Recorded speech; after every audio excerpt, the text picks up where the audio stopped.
Welcome back to the Stupidest Podcast. This is your host, Justin Vandeventer, and with me is that beautiful son of a bitch. You know who I'm talking about. My main man, the other host of this podcast. Justin Rademacher. What's going on, buddy? We have not too much. I was just about to say, we actually have a surprising co-host on this episode. Absolutely. Yeah, he's not here recording this intro with us. We're actually doing the intro separate. We actually already recorded the full episode. But we have our very first co-host. Josh Danderand he was our very first guest too. So he is also our very first co-host. And what did we talk about in this episode? Well, the main topic in this episode, we discussed music. Everything had to deal with music. So all our questions, all our segments, everything had to deal with music, and we got into it. And I think it's a very good episode, and I think you guys are going to really like it. Yeah, I think it was really nice, especially like having a co-host. We didn't have to do as many questions. Like we each had a third of the questions and a third of the segments, and it was just really fun. Especially like talking to somebody that knows music so well. Like Josh knows it inside and out, like the back of his hand, and that's kind of just learning from him. That's kind of why we brought him in. Yeah, exactly. I mean, his first episode when we had him on as a guest was also music. So you can tell that he's obviously into music. But we do talk a little bit about just our personal preferences. We talk a little bit about just basically our knowledge in music and where we would like to go in music. And I just want to learn a little bit more, but he's going to be pursuing music a little further than me, but nice. And me and you get into it a little bit about our text messages. Oh yeah. I forgot about that. Yeah, we got a little heated for a second. Yeah. Not really heated, but it was interesting. It was fun. Yeah, absolutely. And I think people take it that me and you really don't get along, and we get along. That is not the case. Yeah. We definitely get along. We just roast each other. We give each other some shit. It's all shit. All that stuff. But we love each other for it's all a friendly thing. I talk to you more than I talk to probably my own family members. Yeah, exactly. Yeah, we talk, especially like if you include the podcast, I definitely talk to you more than just about anybody. Yeah, absolutely. I call you almost every day. Yeah, no, we talk quite a bit. And, most of it's like this podcast, but no, we do talk a little bit about like personal stuff too, obviously. Oh yeah, we always catch up. Oh yeah, yeah. We're always there for each other, and yeah, if one were to step against the other one would definitely step up and help out. Yeah. We've said it before. Like, I can rip on you, but they can't rip on you. Yeah, exactly. Yeah. And the same for you. If anybody rips on you, like I'll rip on you all I want. And you know that it's all in love. But if anybody else does it, I'm like, why don't you back up? Yeah. That's my boy. Yeah. So, all right. I'm not going to get physical with him. I'll call Matt or somebody to get physical with him. Yeah, right. Right. Exactly. So, I don't want to get into it too much, but how you been? I've been good. Just kind of doing the same old. Not a lot of disc golf with the snow. We actually did have a power outage for about 3 days, so that wasn't super fun. Didn't have power, didn't have heat for 3 days. We ended up being okay. Everything got back to normal after that, and but yeah, it was a rough 3 days. You definitely don't live in the area where you don't want heat.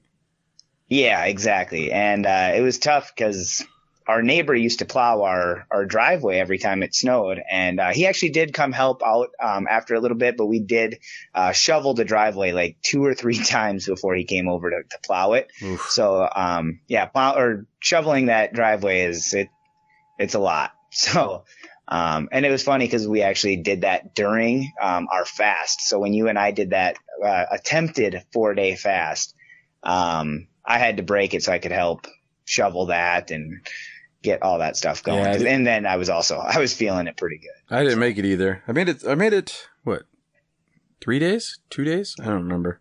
I put a post up. Something like that. I had to plow, so I didn't want to take the chance, you know? Yeah, exactly. And I understand that as well. And like I said, I wanted to help shovel the driveway. Josh and Shan actually just got done with it. The first thing in the morning, I woke up, I walk out there. I'm like, hey, why didn't you guys ask for my help or whatever? And they're like, well, you're fasting. Like, you're going to just pass out on us. I'm like, no, like, I can help. If I felt like that, I would just go in. Right. But I actually didn't mind the fasting. I did pretty good with it. Yeah, I didn't mind it. I have noticed that I've been eating more since the fast, which is weird. I've actually gained some weight since the fast, which is not great. Yeah. Oh, I lost a lot. Okay. No, I didn't lose. I lost maybe a little bit during the fast, but afterwards I got really hungry afterwards, and now I'm getting hungrier quicker. So I don't know. I gotta get that back in control again. Maybe you got to do the fast again. Maybe. Reset again. Yeah, but it's only a couple pounds. I just noticed I was on the scale and I'm like, oh. And it might have been because I weighed myself after I ate too. So that might have been the case too. But. I'm actually down about 12 pounds. Oh, there you go. Since I started a new gym and all that. Yeah. I'm starting to see some muscle tone in the body. So we're getting there. Starting to go in the right direction. Yeah. Yeah, keep that up, man. I wouldn't mind being the weight I'm at as long as it's all muscle, you know? Yeah. If I can get rid of this gut. Yeah. So. Yeah, I mean, with our challenges too, that's going to help too. We got some challenges that we're doing currently, and we got some challenges that are coming up. We talk a little bit about that in this episode as well. Yep. But yeah, actually, how have you been? And then we can talk a little bit about those challenges. Good, man. Just working a shit ton because all this snow that's been coming. Oh, yeah. I've been plowing nonstop, it seems like, so ain't had time for anything else. Dang. So just plow snow, and then try to get some sleep, and I'm not sleeping, so. Oh, damn. It hasn't been going real well. Yeah. But, yeah, other than that. Yeah, my work has been pretty tough too. I've had to go to a few Vikings games lately, and they're just it's so hard. Shut up. So, all right. What about the challenges now? So I was just going to talk where we're at currently for the December challenges, and then I know we already talked about what our July challenges is in the episode, so we don't need to talk about that. The July, but where are you at? Yeah, January with January in the episode. I'm getting ahead of myself. I'm already. I think somebody wants ahead. Summer here already. I'm already working on my July one. I don't know if you knew that or not. But no, for January, we already talked about that in the episode. Where are you at in December for the, we had to do an hour of, what are they called? Planks. Yep. We got to do an hour of planks and 16 posts on social media. Where are you at on those? I think I'm pretty close to the 16 posts, if not past. Okay. I'd have to count them up, but I'm pretty sure I'm past 16 because I post almost every other day. On some kind of format, either Instagram, Facebook, Snapchat, or something. Okay. Yep. And then, yeah, I mean, yeah, you just need to get to 16, and I know you keep doing it, so I feel like you're there. I don't need to go count them. Right. And then planking them up to 46 minutes. Oh, nice. So I actually ended up passing you then. I didn't realize that. Oh, really? Yeah, I'm at 49 minutes. I have 11 minutes left. Nice. Yeah, I'm feeling pretty good. I think I'm going to make it. Yeah, I'm feeling pretty good too. I'm going to get actually probably one or two more in tonight yet. Yep. And then, I don't work until 2 the next 3 days. So I'll get each of them in before work. Nice. Yeah, I think I'm going to do a couple of minutes tonight, and then I'll do some more I'll do probably another minute or two in the morning, and then a minute or two after work, and then another minute or two in the evening before bed. So yeah. Should be able to hammer it out in the next, in the next 2-3 days. Yeah, I am getting a little like, if you do too many in a day, I start getting shaky towards the end. I did in the beginning. Now it's pretty easy. Yeah, it is getting easier for sure. But yeah, at the very beginning, I was trying to get like 4 or 5 minutes a day, and I was shaking towards the end. And I'm still shaking a little bit, but not as much. But it's feeling good. Like I'm feeling really confident in them now. I don't really get the shakes anymore, but I do occasionally get a muscle spasm, in my tricep. Oh, I don't think I've had that yet. Yeah, but I always get that when I work out. Yeah, interesting. So, well, other than that, I mean, I think they're ready for the episode. Yeah, no, I hope you guys enjoy this episode. Again, this is a music theme episode, so everything is going to be music theme except for the challenge, just like every episode moving forward, until we decide to change it up again. We are doing themes though moving forward, so this is our music episode. Here you go. Okay, then let's get into it.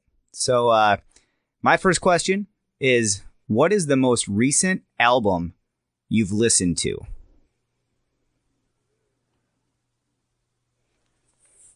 Well, who wants to go first? Vandy? Go ahead, Josh. I gotta think, because I kind of listen to a lot of albums.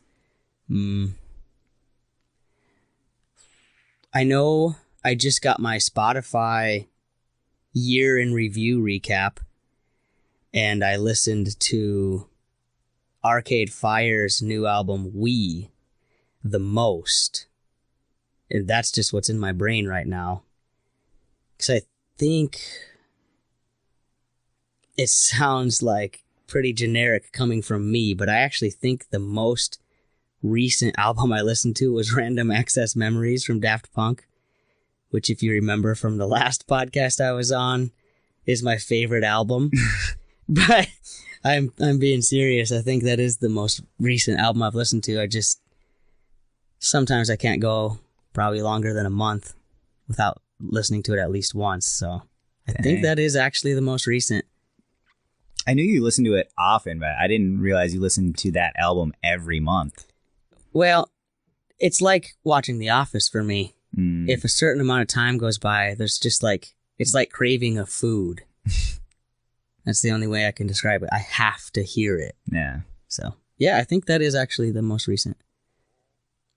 Okay. Vandy, how about you? I don't know about album, but who I've been listening to a lot lately is Greta Van Fleet. Okay. I'm kind of addicted to him. You ever heard him? I don't think I have. I probably have, but I don't know. I can't picture anything. They're good. Okay. They're good. They get a lot of attention for sounding similar to Led Zeppelin. They're brand new, though, and they're young. And they do sound like Led Zeppelin, but it doesn't bother me. I think they're amazing. The lead singer especially sounds like the lead singer of Led Zeppelin, but their guitar players are amazing. Okay. That's what draws me to that band. Yeah, they're phenomenal. Yeah. Great guitar solos. Yeah, no, I'll have to listen to that. I'm sure I have, but I just can't think of it right now. I could have went and saw them when they were in Fargo or something like that. The person that was giving me tickets didn't tell me until an hour before the show, and I'm like, yeah, I can't get to Fargo in an hour. Sorry. Yeah, that's kind of tough. I was kind of upset. I was like, fuck. That would have been sweet. It would have been a good show, I think. Yeah. Like I said, I would have gone with you had I known who it is. But what about for you? My most recent album is Good Charlotte, The Young and the Hopeless. Ooh, nice. Yeah, it's pretty good. I like that one a lot. I've listened to it a couple times, but it's been a long time since I listened to the full album. And then Josh and I were listening to it kind of in the car one day, and then I just started listening to it again and just kept going with it. I didn't even know you were a Good Charlotte fan. Oh yeah, I like it. I used to like it as a kid. It was obviously it was Smash Mouth first, and then it was Good Charlotte right after that. So those were my first two favorites. Nice. So Joel and Benji Madden. They're the brothers that are in that band. Yeah. You know more about them than I do. I just like their music. I don't know anything about the band. that and Smash Mouth. I couldn't tell you any of the band members. I'm not very good at music knowledge. So this is going to be an interesting episode for me. I'm going to be doing a lot more learning than teaching in this episode. But That's why we brought Josh on. Yep. Yeah, he's going to teach us about music.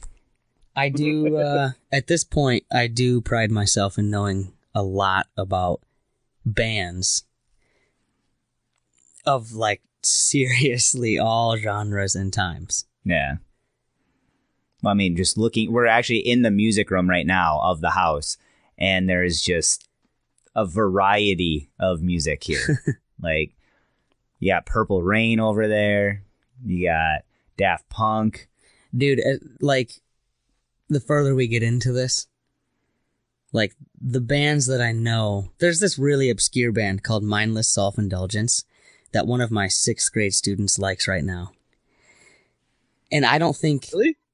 Yeah, and I don't think they even realize how rare it is that their music teacher would know that band. Yeah. Because I don't think if I asked all of my colleagues, maybe not all, but many of my colleagues, they would not know who that is. So I think a lot of my students are lucky Yeah. that I have this knowledge. And then the more bands that I show you and whatever, Yeah. that should also tell you how much I think of Daft Punk. Oh, yeah. Yep. If I know 10,000 bands, And that's your favorite. yeah, that says Yeah. a lot. Yeah. Yeah, and then you got Michael Jackson over there. Like, there's a variety. Because Daft Punk and Michael Jackson, I feel like, are slightly different. Am I correct in that? I'd say they're actually a little similar Really? because it's funk. Yeah. Oh, and yeah. dancey. Yeah. I would dance to both. I'd say more like over here, Death Clock. I don't know if you know who Oh, that yeah. is. That's But Death Clock and Daft Punk, I would say, are the most very opposite. different. Yeah. Or Dillinger Escape Plan over there. Yeah.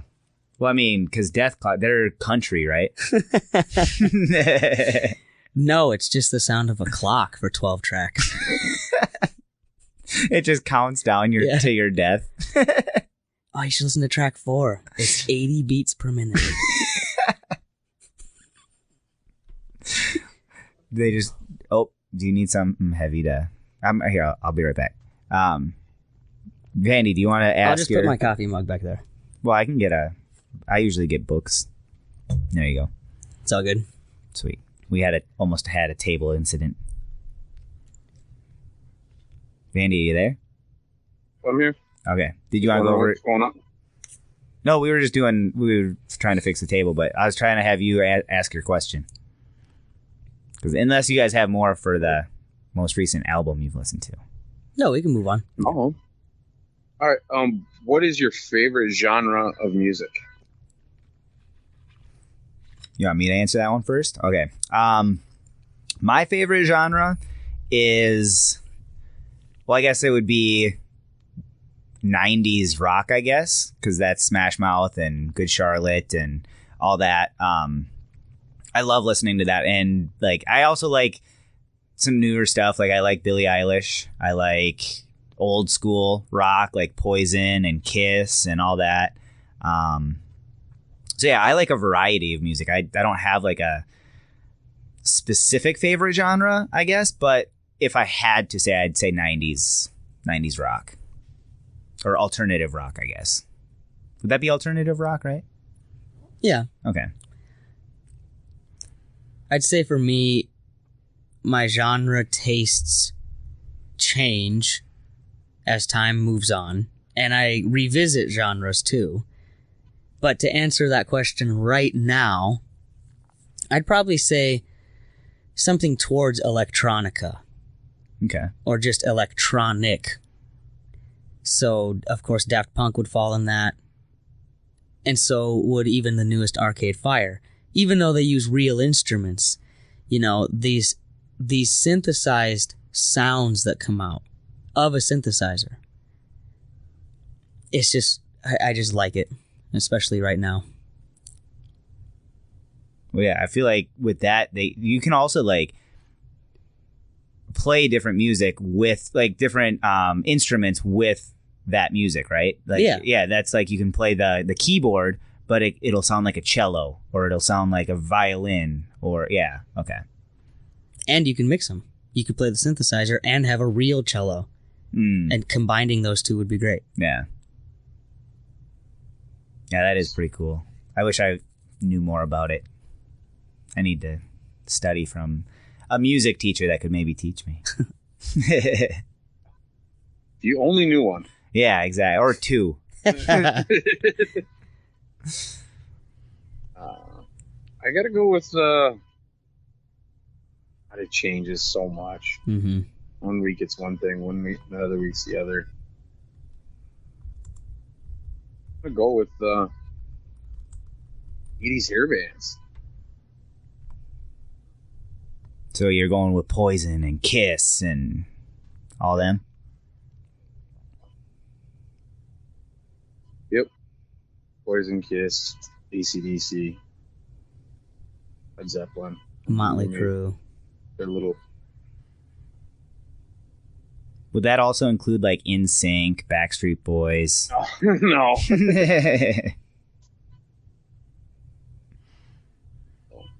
I like that music too, man. I do too. It's really hard for me to find music I don't like, to be honest. Right? Yeah. Same. Because if you throw Same. I on... listen to What's that, Vandy? pretty much everything, man. I mean, I've listened to opera. Yeah. I've listened to classical music. I've listened to everything. Because for I real, fall asleep to Beethoven and Bach. I didn't know that. Do you do that often? Almost every night. Almost every night? I thought you said that you watch TV and play on your phone and then watch like TVs and movie shows. Multitasking, sir. So you're listening to music, TV, and movies? Yep. I let it all run. That is so confusing. I got to block out them voices in my head, man. A lot of them in there. That's scary. You guys want to hear a funny music nerd meme I just saw today? Yeah. It's perfect for this podcast since it's music theme. Yeah. And he just brought up Bach. Yep. There's another composer, way not quite as popular as Bach, right? Mm-hmm. Named Offenbach. And the meme just has the two of them next to each other. And the one says, "I'm Offenbach." And then the picture of Bach says, "I'm always." I like that. That's funny. That's great. I'm Offenbach. I am all the time. I do like I don't even know. Well, I'm not even gonna bring it up. Okay. Anyways, sweet. What's you guys have anything else for that? Well, you've been good. Sweet. Josh, what's your first question? My question for you two is, do you remember your music class when you were very young, like kindergarten through 4th grade? And if you do remember it, what did you do? Like, what did class look like? So I can go first. I do remember my K4 music class. I remember it was in the 90s, and it completely looked like probably like an 80s or 90s classroom. And I remember we would like stand on these like or sit on this like wooden bench almost. And then we would just all face the thing, but it was like almost it was a weird shape. It was almost a semicircle, but it was like stretched out a little bit. But I remember doing the do, re, mi, fa, sol, la, ti, do, and then like going back and forth on that. And I think 4th grade is when we got our recorders. So I remember that. I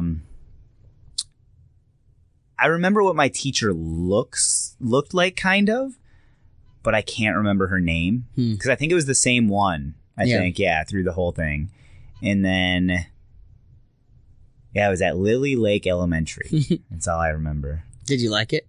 I liked it. Yeah, I didn't know a lot of it, and I'm still not really that great. Like, I'm getting better at singing and stuff and like getting to know the pitches and stuff, but I was just tonally not there. And so, I wasn't great at it. I tried and I knew what to do, but I would always like mess up. So I'd be like, so la ti, like I just couldn't get it. And so it was tough for me. Remember your teacher's name? No, like I said, I kind of remember what she looked like.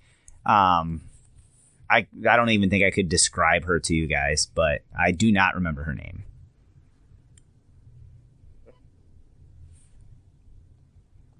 I remember my teacher's name, Miss Merrick. She was my music teacher from kindergarten to 5th grade. And taught us through those years. I mean, we mostly sang. We did a lot of choir stuff and singing folk music and old songs, old English songs she used to teach us, old Irish pub songs she used to teach us. The coolest one that I ever remember was one about, it was King Louis something. He headed his wife. Can't remember the song, but man, it was funny and it was good. We sang it every Halloween. It was great. But then she'd also teach us like instruments. I remember learning a lot of the conga drums and stuff like that, and xylophones, and we play stuff like that. I never got to play a recorder. Really? Because in Indiana, the year that I moved here, the following year we were supposed to do recorders. Well, then we moved to Minnesota, and when we moved to Minnesota, they did recorders the year before. So you completely got screwed on the recorder. Yep. Yeah. I don't know if I got screwed or my parents got saved. So. That's funny. Dude, I loved your answer. Loved it. But yeah, I remember everything. Miss Merrick was one of my favorite teachers. Everybody thought she was real mean, but she always seemed to like me. And she actually, in 4th and 5th grade, she actually hooked me up with musicals. And she knew some directors and stuff like that. And I got into children choirs and did a couple of musicals. So by music, because you said the choir, so did you sing like in the choir, or were you like an actor in the musical? One, I was an actor in the musical, and the other one, I was in a children's choir. Okay. It's like background music at the musical. Yeah, that's kind of what I was getting at. I didn't know. Yeah, yep. So we did, the two that she hooked me up with one was Joseph and the Technicolor Dreamcoat.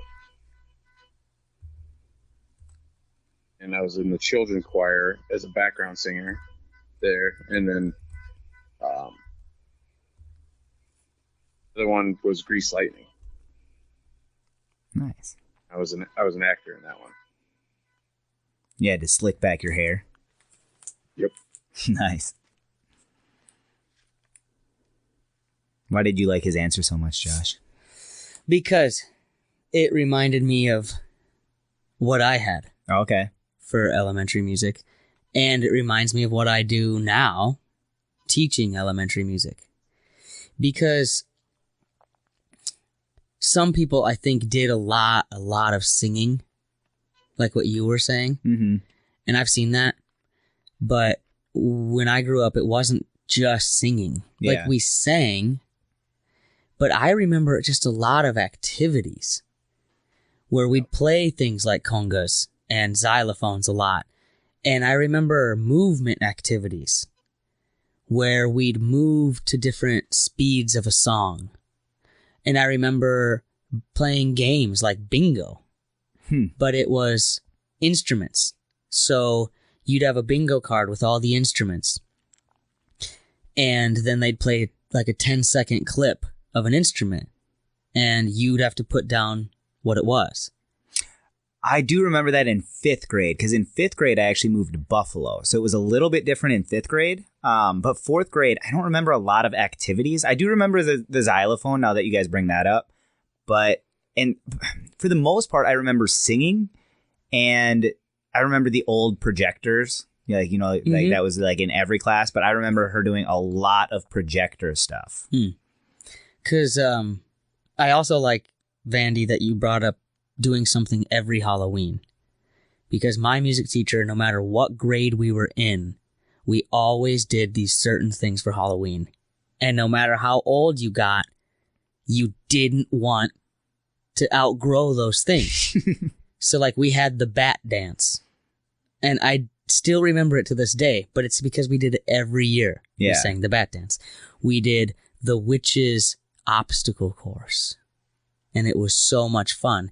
And now I've created my own obstacle course. I don't have that same song that my teacher had, but I've created an obstacle course that we do every Halloween now. Because I want my kids to have that thing where it's like, oh, it's Halloween, we get to do the obstacle course. Yeah. Interesting. Another thing I remember is she used to do like cultural music. Yeah. We did like rain sticks and stuff like that. Yeah, dude. Yes, I love your like- teacher. And then she also taught us like dances. Yep. Because there's African music that you had to dance to the music, and it was part of the music, is what she was telling. I don't know. I can't really remember way back then. And I remember this one. It was. Have you ever seen Chitty Chitty Bang Bang? Yeah. Okay. Do you remember when Dick Van Dyke was running from the guy with the haircut? Yeah. And he joins that group of men singing or whatever. I guess I haven't And- seen Chitty Chitty Bang Bang. Yeah, I don't remember that. All right.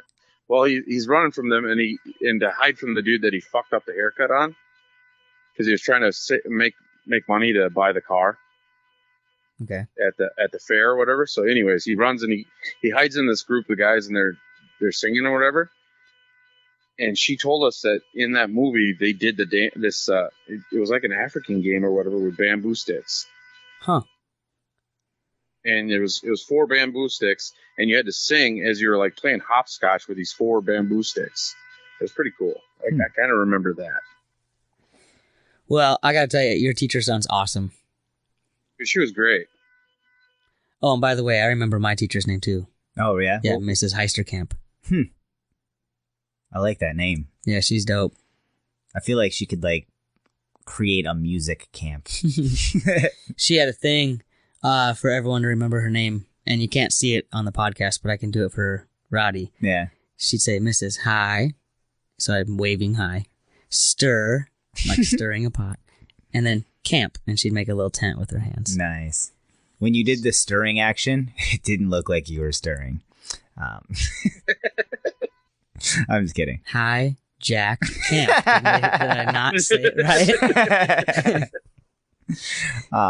That's funny. I was actually going to say, I do remember making a few instruments in elementary school. I remember we made like the maracas, and either out of plates or cups, like we made different ones depending on what sound you wanted to make or whatever, out of like macaroni and paper plates and stuff like that. But I remember having a lot of fun with that. And then when I played the recorder, I remember going to my aunt and uncle's house, Gary, the guy that is in our league, and having them teach me, because they were like 3 years ahead of me. So I'd have them teach me the recorder, so I had like extra practice. It was fun. Bro, before we move on, I just got to tell you this because it made me think of it. When I was in college, we had to take several education classes. Like, most of them were outside of music, but you know, like you're going to be a teacher, so like you're taking classes on teaching. Yeah. There was one, though, that was specifically for us as music teachers. And it was one night a week, and it was for elementary music teaching. And we had to come up with a lesson. And this is what reminded me is when you said you made the instruments. Mm-hmm. One of the lessons that one of the groups did. It might have just been individuals because I did not do mine as a group. They just made instruments with paper plates and like rice and stuff, right? So it was like a shaker. Mm-hmm. At that time that they assigned that project for us, I was so upset with my classmates because we're in college and they just kept like talking during class, like real juvenile stuff. So I made my lesson a lesson on listening, which I thought was very relevant for music anyway. Yeah. But I invented this game where you had to have a partner, and everybody sat in a circle, but your partner was directly across from you. So everybody's partner was directly across from them, but it's a giant circle. And you had to cover your mouth and say a sentence that was written out. You draw a sentence out of a hat, and you cover your mouth, and your partner has to hear what you're saying, but everybody goes at the exact same time. Ooh, interesting. And my lesson was great, actually, for a music class, but it was a lesson within a lesson. Because I was trying to teach my freaking classmates in college, like, shut the hell up during class. We're in college. We're about to become teachers. Yeah. So I'm now giving you a lesson on how to listen. This is not for little kids. This is for you right now. That's awesome. Well, I mean, because that's got to be tough to unless you knew your partner really well and like knew their voice out of everybody else. That's got to be tough to just hear everybody. Well, because the partner's also saying the sentence, a different sentence.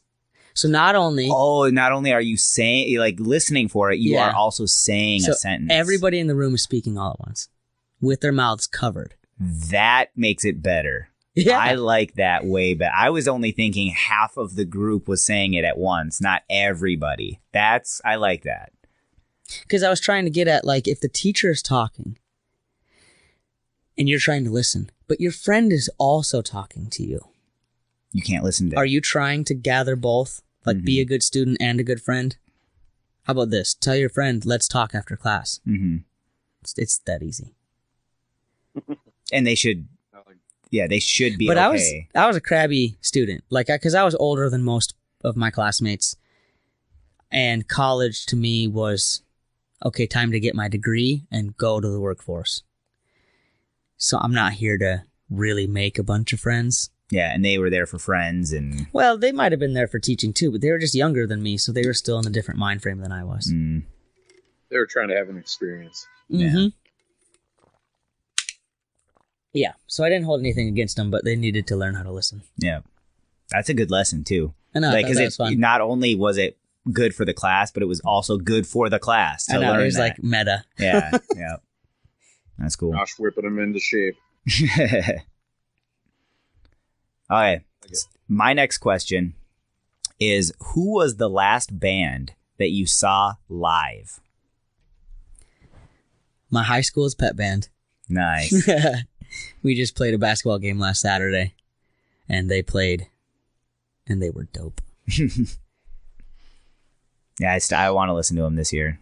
They're so good. It's unreal. Yeah. I actually talked to one of my coworkers, and she said that. Because I told her that, like, who my roommate was, and she's like, is he the guy that did the pep band stuff? I'm like, yeah. She's like, oh my, he's amazing. Like, the pep band was so good. Like, so it's being recognized. Oh yeah, big time. There's constantly phones on us. Yeah, that's cool. When we're playing. That's sweet. For me, it is Dan Band. Say that one more time. The Dan Band. Oh, I don't think, is that a local band? Nope.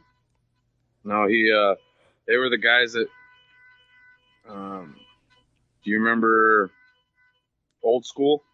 Yeah. Or The Hangover? Yeah. The Hangover at the Wedding? Mm-hmm. The band in that movie.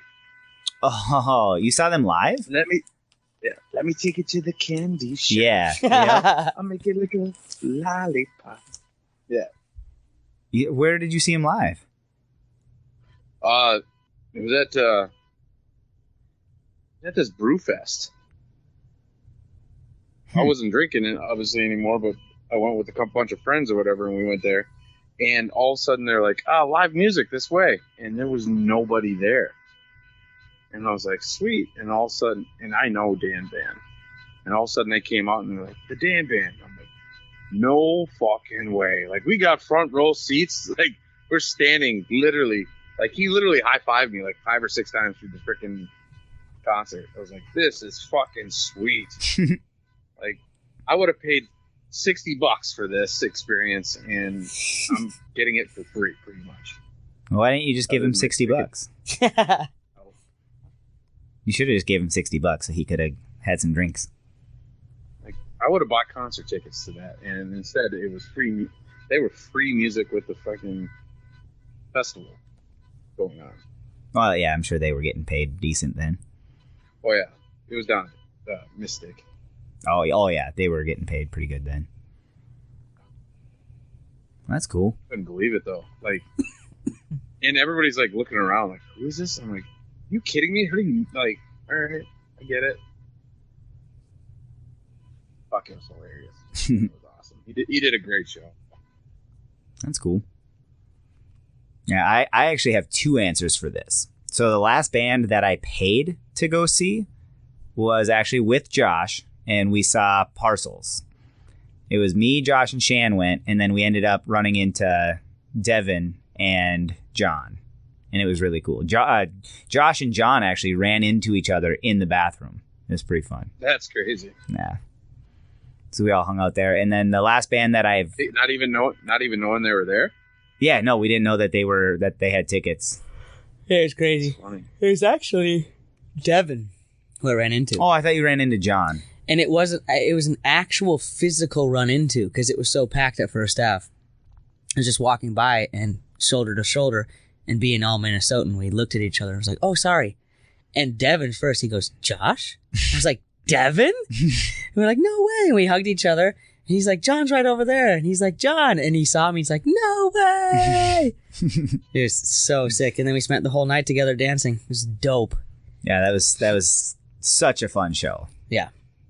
Josh, would you consider First Ave like a historic venue? Yes. 100%. Because when bands are just about humongous, right? Like Greta Van Fleet, perfect example. Like I'd say a year ago, that would be the perfect venue for them. When they're right on the cusp of going huge, where a lot of people know about them, that's where they go. And they could be from anywhere in the world. But when they do the American tour, it's First Ave. So yeah, it's historic for sure. Because if you asked some band, we'll say Parcels, the band Parcels that we saw, they're Australian. So if you saw them, or if they were on an interview anywhere, and they were like, "Hey, we saw you played in Minneapolis," they would say, "Oh yeah, First Ave." Bands just know First Ave, and it doesn't matter where on planet Earth you are. So yeah, it's historic. That's some big names. Yeah. It's every name. First Ave's the best. Straight up, it's the best.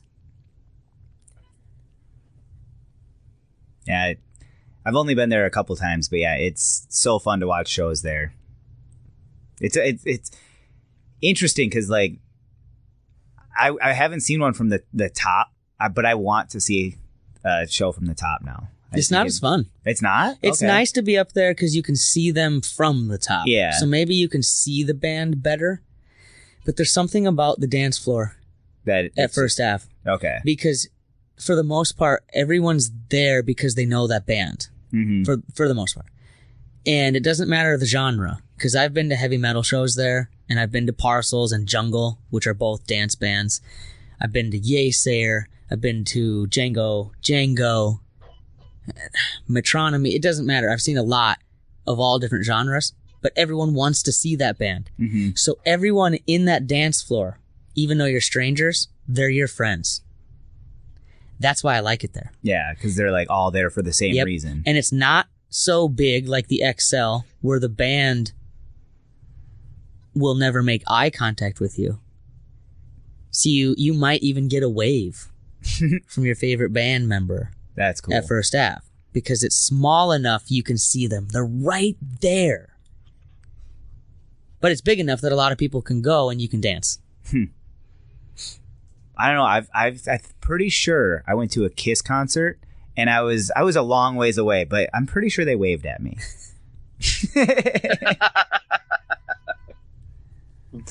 No, that's cool, right though. in the eye. Here, I'll give you a good example. I went to see Coldplay at the XL. And I went with Rodasti, one of the old band members from my old band, The Outlet.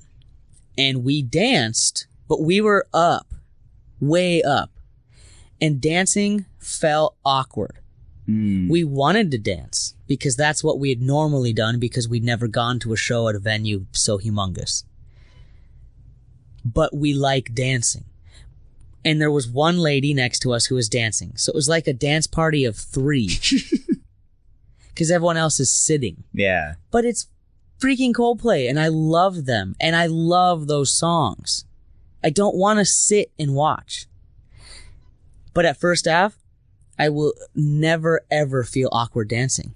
Because I'd feel everybody- awkward not dancing. Yeah. You just get a stadium seat and you just sit there.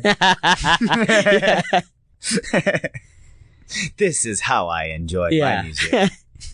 So yeah, First Ave's the best, man. It's historic, it's famous, and it's actually all it lives up to. Yeah.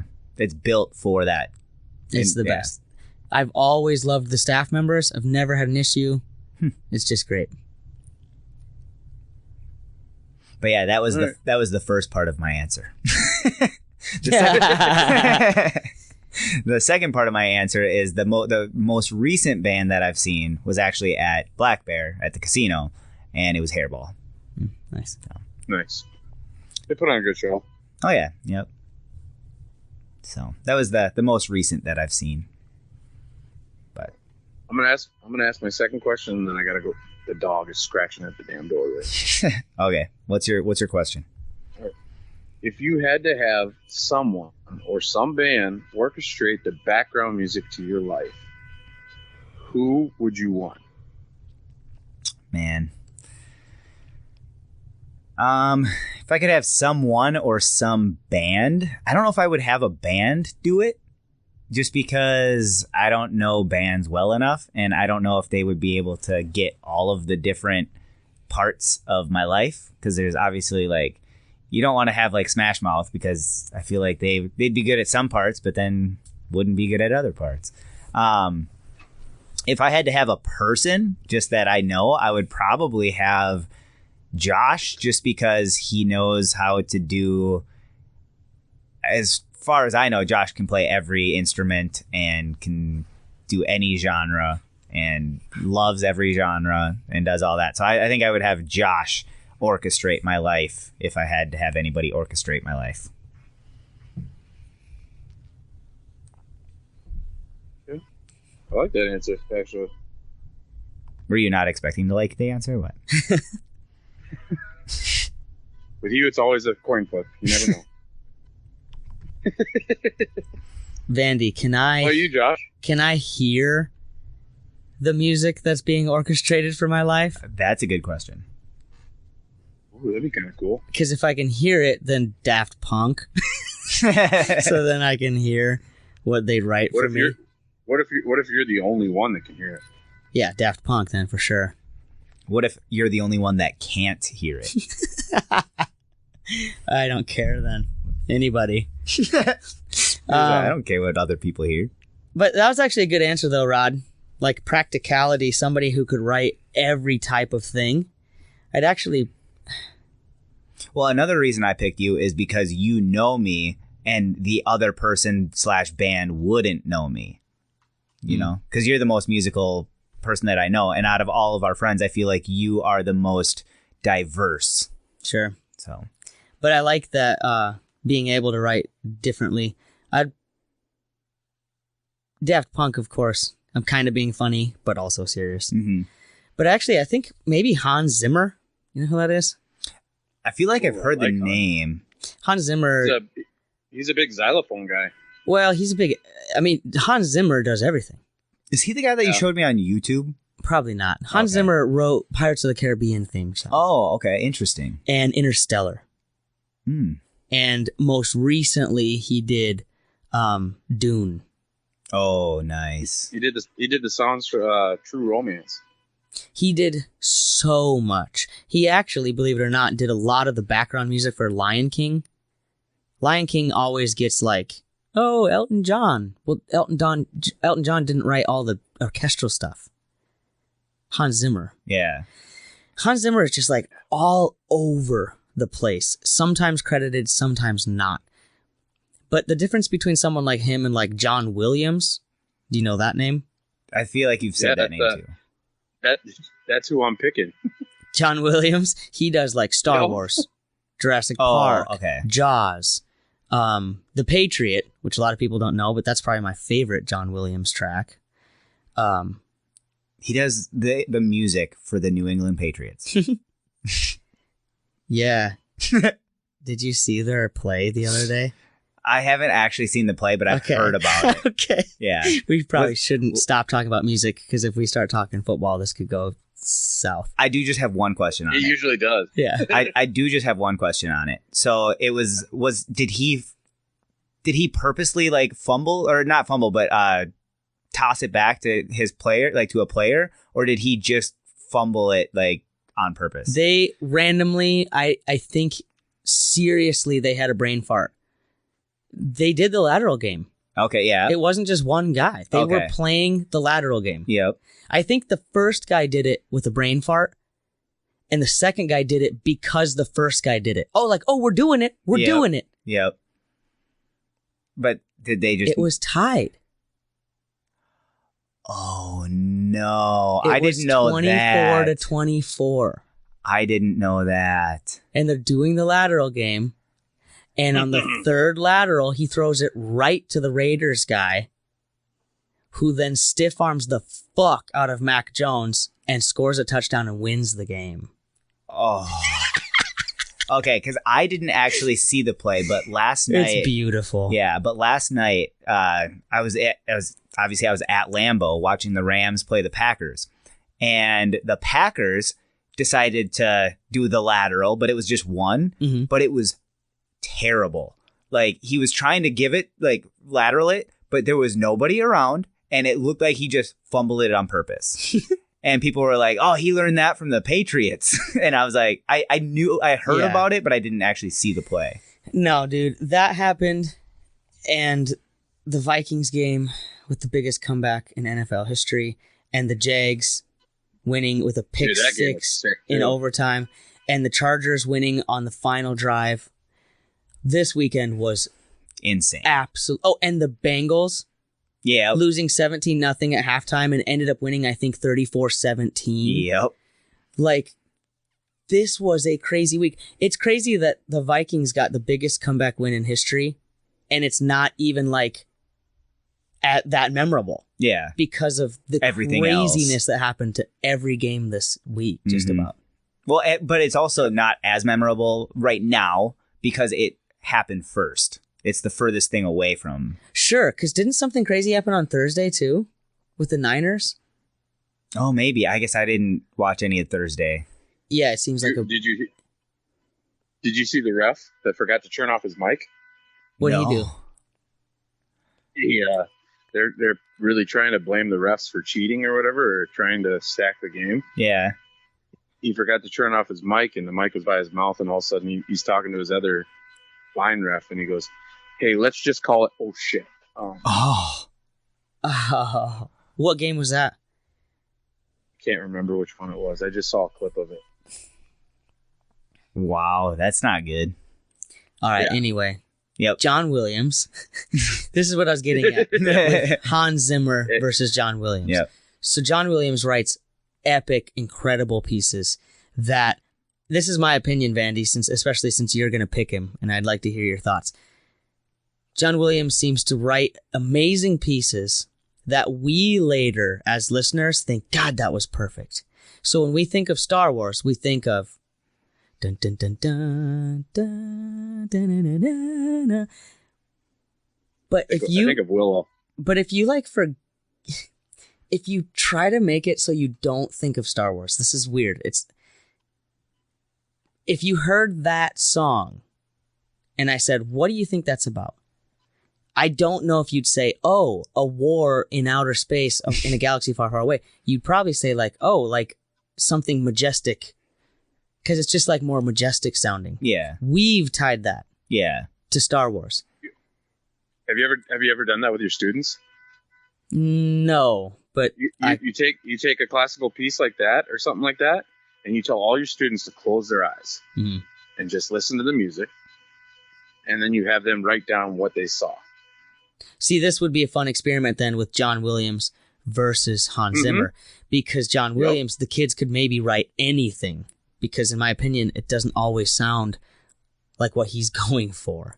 Like Jurassic Park, dude, come on. Yeah. That's an epic piece that I love, but it does not scream dinosaur. Da, da, na, na. Na, na, na. Oh shit, a velociraptor. Yep.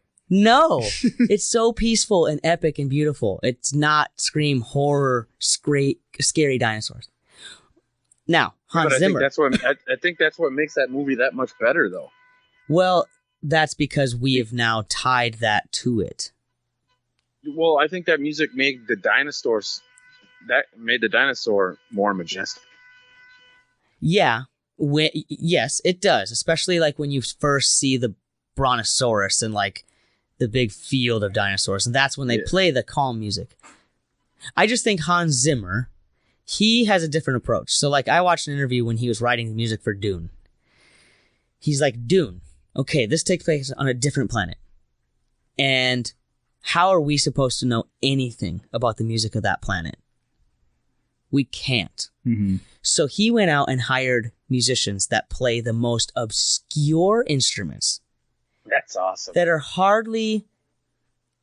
Never heard of. They're not even famous people because this instrument's not famous. This guy plays like homemade flutes that he makes. And they're weird. They're super weird. And then he uses them. And then there's like some singing aspects. And they're on like a planet that's mostly sand, right? For Dune. He hired this female singer who's kind of an opera singer, but she's known for having a scream. She's not a metal singer, but she can do metal things with her voice. So there's these moments where in the movie you hear this female vocal kind of sounds Middle Eastern-ish, and then out of nowhere she's screaming, like metal scream. Epic. So he does like a... It's kind of like we analyze John Williams' music for the movie. It's like he analyzes the music before he writes it. So yeah, So he gets the script, he sees where it takes place, what it's about, then he comes up with a score. Whereas I think John Williams comes up with a score, and then the director's like, yeah, that's great, let's put it in. And then later we're like, yeah, that is great dinosaur music. Yeah, so like that is interesting because like if you are going to have somebody do your life, do you want somebody to do it based on what they know about you, or do you just want whatever they come up with to then represent you? Yeah, right. And that's perfect. Because if Vandy picks John Williams, I love that actually. Because John Williams and Hans Zimmer are the best. Yeah. So we just took the best. I'm so glad you brought up Hans. I have like 7 of his pieces in a couple of my playlists. My favorites, when I was in college, I was obsessed with his Pirates of the Caribbean 3 tracks, that's what I used to fall asleep to in college. Just favorite by him is epic. You're So Cool. And is that to a movie? He did the soundtrack for True Romance. Oh, if you go to the movies and you see, like, at Marcus Theaters, I think it is, or in some other places they probably play it too. In the previews, you'll see somebody sitting like at the movies, and you'll hear that song, and it goes through like all these classical movies, and that song fits to that so much, it's ridiculous. That's cool, Very man. happy. Yeah, it's a great song. Hans Zimmer is I wanna so play dope. it. You think I could play it right now, Roddy? You think we get in trouble? I don't know. Nah, I'll skip it. We can listen to it in our own time. Yeah, have everybody. If you guys want to listen to it, just look it up, and I think that's good enough. Dude, another cool thing about Hans. So, like, he did the music for Blue Planet. You know, the documentary series. Yes, So, like, on Netflix. Well, there's like Planet Earth. Yeah. There's the first one. Then they made Planet Earth 2. Then they made Blue Planet, which was it's the same people that made Planet Earth. It's just for the ocean only. Yep. So he did the music for that. Then they made really loud all of a sudden. Then they made Blue Planet 2 later. And he had, at the time they made Blue Planet 2, and they were like, hey, we want you to come back and do the music for this, just like he did it for the first one. Yeah. He had been listening to Radiohead, just in his own pleasure. For his own pleasure. Yep. And at that time, they had just come out with their album, The King of Limbs, and their first track. Oh, I'd have to look up the name of it. It's great track, but very Radiohead. Weird, kind of ambient, loopy, weird. I love that you love Hans Zimmer. So Hans is listening to Radiohead, who I also love, and Blue Planet is cool. So he's like, hey, Radiohead, we've never done anything before, but I love this song you guys just released. Can we make it an orchestral piece? You guys come in, I'll bring in the orchestra, and we'll just do a live mashup, and we'll use that for Blue Planet. And of course they said yes. That is really cool. I know. So Blue Planet 2 has a Radiohead song remixed, if you will, because it's live with an orchestra, and they sing on it with Hans Zimmer. Hans Zimmer is like to the point where he can do whatever he wants. Yeah. He can write any genre. He can get to whoever he wants if he wants to collab with Radiohead. He's just the guy. He can write classical. He can write weird stuff that doesn't exist. He can write pop music. Wow. And if he wants to, he could do the theme song for the Stupidest Podcast. He could. Bloom. There we go. Sweet that would be. Yeah. The song's called Bloom. Bloom. Radiohead. Okay. Yeah, if you guys want to listen to that, look it up. We can't play music because we don't know if we're going to get in trouble, so. The only thing we get in trouble on is YouTube. But I haven't been posting on YouTube anyway, so. Yeah. Well, hopefully we can get back to YouTube soon. Dustin yelled at us. I know. He didn't yell at us. He's like, hey, it's not on YouTube. It takes fucking forever. Yeah. Yeah, it does. To download that length is a long time. It's like 16 hours per episode. Oh, dang. The problem is on the last, like, I think I'm up to 37. Episode 38, I keep having problems. Like, they keep denying it, and I can't clean it up to where it gets passed. I don't know what the hell's wrong with it. Yeah. Yeah, we're going to have to... It's going to be a long time then to get all the episodes. We're like 10 behind then. Yeah. Times 16. Yep. So I'm like 120 some hours behind. Well, we can worry about that after the episode. Right? So. But. Tough. But. Yeah, because Joe Rogan, he plays music on Spotify all the time. I don't think you get in trouble. The only place I think you get in trouble is YouTube. I'm sure he also has people that can reach out just to make sure it's cool.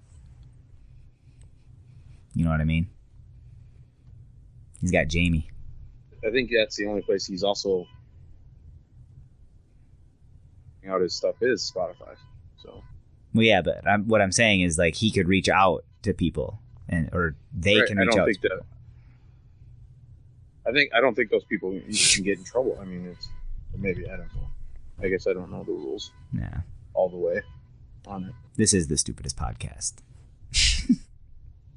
We fall off topic a lot. Oh yeah. You'll learn that. But yeah, Josh. Josh, what's your second question? Well, I was just gonna ask, how's it feel to be the first co-host on the stupidest podcast so far? It feels great. It feels After great. Roddy. No, he's the first one after Vandy. I feel like the only difference from just being a guest and a co-host is you made me come up with questions. Yep. The guest just gets to answer them. Yep. Now you actually, I made him do some work, so that's why he's got to give questions and stuff. But no, actually, I'm gonna say based off of today's conversation, though, we were having a text conversation. I'm gonna say I'm the host, though, at least for this episode. Why? Because I knew what was going on. I knew what was going on. My question, I love how you answered it, and then you came back and answered the same way I asked. You never asked. Yeah, I go, hey, does the how much have to be about music? And you're like, yes, it's the music episode. I'm like, all right, that's what I figured. We didn't do that for movies. I'm gonna read word for word what you sent. Okay. Oop, that's the wrong one. Sorry. Does our how much have to be music related? I am going over my prep for at lunch here. So, and I was like, oh, it's all music because it's the music episode, LOL.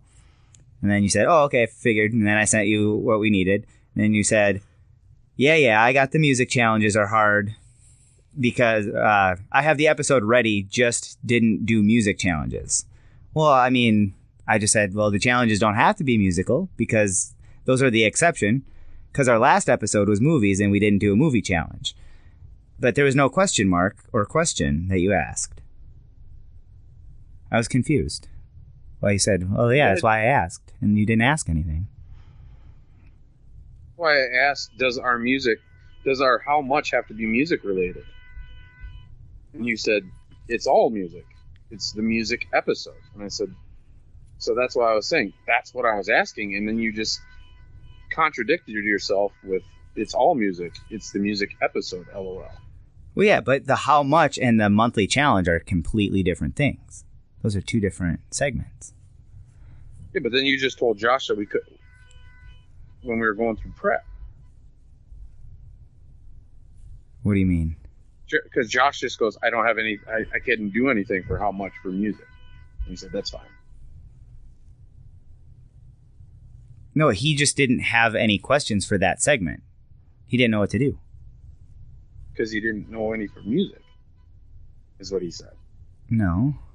Well, you're both right. Yeah. I didn't have any how much. And it's because I couldn't think of any for music. Okay. See? Because he didn't know that. I think those are hard for me because I'm just trying to think like I've just been because I've been you would performing music. You would do it for since free. Like fourth grade. So it's like if you asked, we can get to those segments. But if you're like, how much would it take for you to sing in front of people? I'd be like, I don't know. I wish it'd be a lot. Actually, yeah. Give me a lot of money because I've done it a bunch without getting money. Yeah, so. And I've had to pay to get there. Yeah, for real. That's just like asking, like, how much would you need to get paid to do stand up? I mean, I've paid a lot of money to do a lot of stand up, so. All right, but, let's move on, bro. I just thought it was funny because you like didn't really ask anything. Let's get this boat on the road. Okay, Josh, what is your second question? My second question is kind of a follow-up to my first question I had for you guys.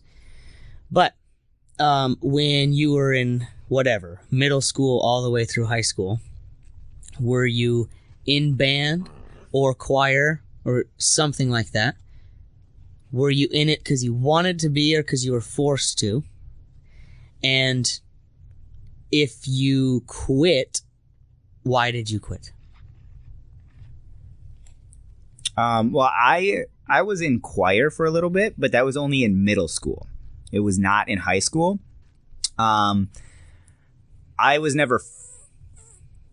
wasn't forced in high school to do any music classes from my recollection, but I was in middle school, and I chose choir because I was already in like a general music class and they were teaching how to play guitars and stuff, and I just couldn't do it very well. And so and in elementary school, I played the recorder, but it took me forever to try to learn that too. And so I'm not musically inclined that way. And so I just took choir, and then after I didn't have to take it, I just didn't take it. So. Right on. So when I moved to Minnesota in 6th, 7th, and 8th grade, you had to take band, choir, or music theory. When I moved here, band was already, I was mid-semester or whatever, so they couldn't put me in band, and then choir was already full, so I did music theory my last year of middle school. And I got to high school, and I did choir. It was an elective, and I did choir for all 4 years. Nice. And I did, my freshman year, I did just I did choir, and then I did also, I was in honor choir, and I was also in the ensemble. Same with my sophomore year. And then my junior year, I did all those, and I was the first male in our school to ever join treble choir, which is the all-girls choir. Would you sing alto? Yeah, alto too. I did that my senior year as well. What does alto 2 mean? Like you were like the second chair? No, it means he was the lower pitch-wise of the altos. There's soprano 1, soprano 2, alto 1, alto 2. Okay. I was just kidding. And tenor 1, tenor 2, and bass 1, bass 2. Okay. Yeah. And 2 just means the lower singing parts, pitch-wise. You want to hear something funny, Josh? What? My freshman year, I started out as bass. That's weird. Oh. And you just got higher and higher. My sophomore year, I was a tenor 2. And then halfway through my sophomore year, he made me a tenor 1. And then I went to alto. Wow. Yeah, I sang tenor 1 a lot because that was the more fun part. Tenor 1 always had the greatest music. Yes. Tenor 2 had a little bit more boring parts, but I did all-state choir at tenor 2 because I could sing those ranges really perfectly. Yep, that was my most comfort. Yes, I could sing them perfectly in my range without having to do too much falsetto, without having to strain too low for any low parts. I could just be me at tenor 2. Even though tenor 1 was more fun, when it came to like all-state and like really important choirs, I switched to 2 because it was more appropriate. Josh, I wonder if we ever sang together. No, I'm from Iowa, bro. Younger. No, I doubt it because you're a lot younger than me. I'm from Iowa as well. Oh, that too. Because I was in state choir as well. But I bet we sang a lot of the same songs. I bet we did too. I'll have to reminisce about that some other time. I actually have the folder from all my Allstate still. Dang. Yep. You too somewhere. I just don't know where. I don't have mine. I was also in band and jazz band and dance. Wow.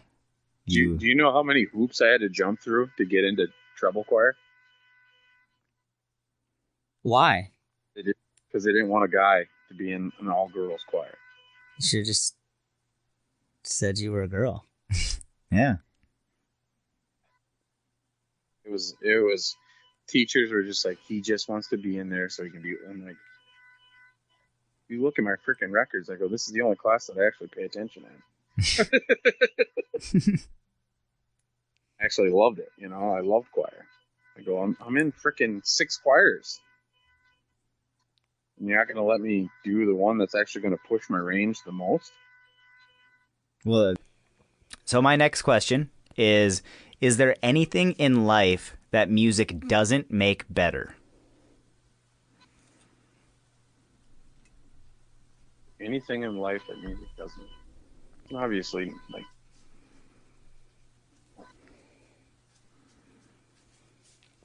If you guys want, I can answer this one first too, because nothing that couldn't be better without music. nothing.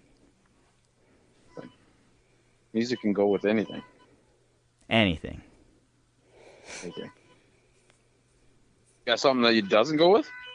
What about stand-up comedy? I think Bo Burnham would say, yeah, it would go Well, great with it. That's different. He's like that's his medium of comedy. What if it's me? I don't have any music in my comedy.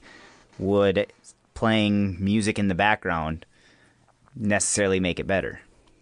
Might beef up your punchline.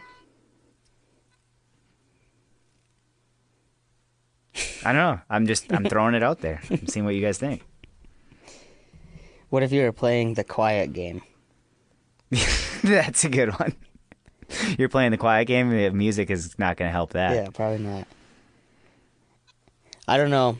We can talk about this a little bit later, too. I can bring it back up with one of my questions I have for you guys. But I think there's a tipping point for sure. And as someone who listens to a lot of music and cares a lot about listening to music, too, not just listening to listen, I get annoyed with music quite a bit. I hate that it's all the time. Yeah. I don't need it. I just don't need it all the time. Like, some people want music on while they work. They work at a factory, or they're landscaping, or they're at a dentist's office. And they're like, oh, I gotta turn the music on.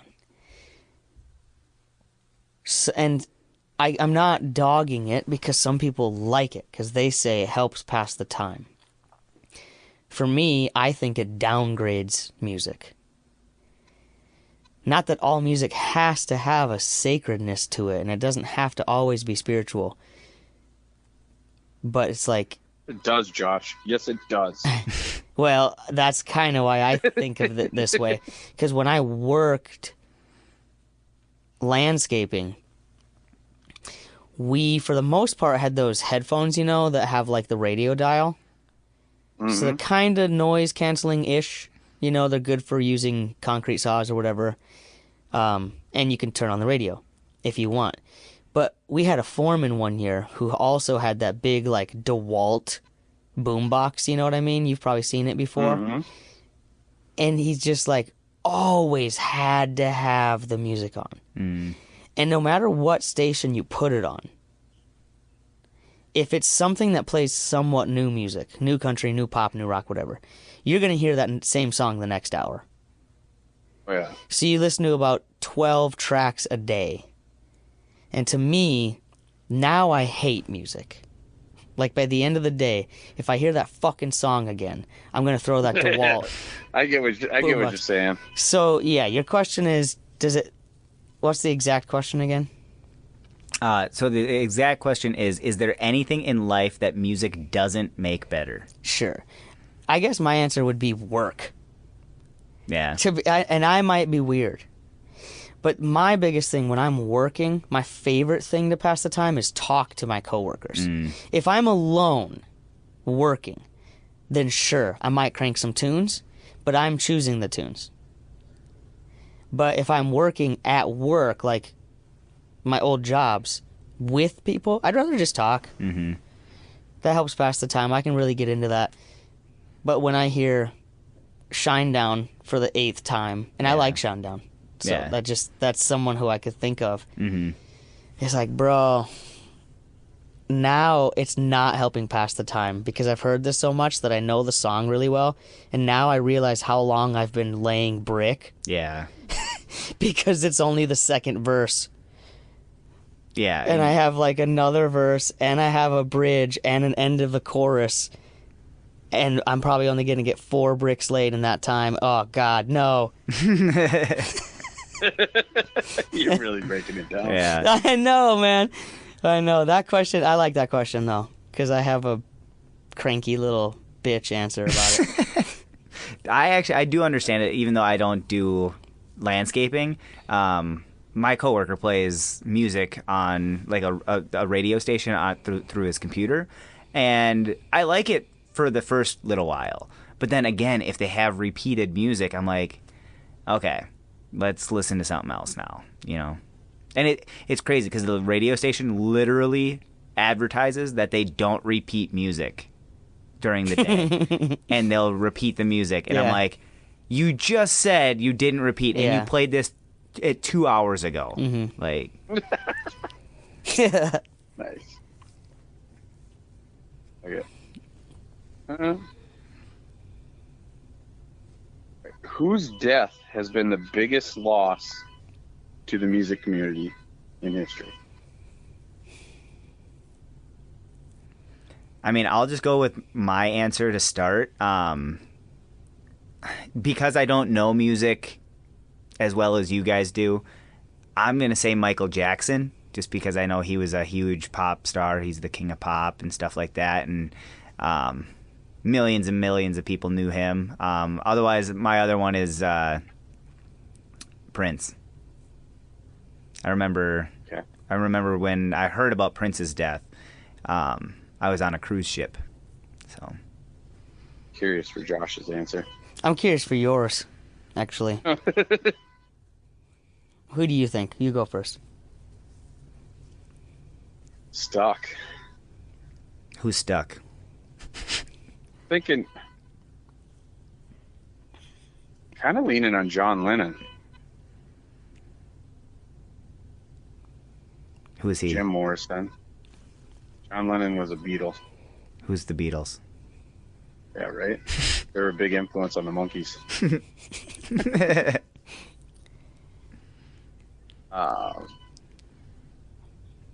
Jim Morrison. It's tough. When you first asked the question, my first thought went to John Lennon as well. And it's just because when he was alive, he probably made the most impact on music on the planet. So if he would have lived longer, who knows what else he would have done to music. In that short amount of time he was alive, he basically changed the whole direction of where music went and to where we are now. So yeah, he's got to be the answer. I'm probably gonna say John Lennon.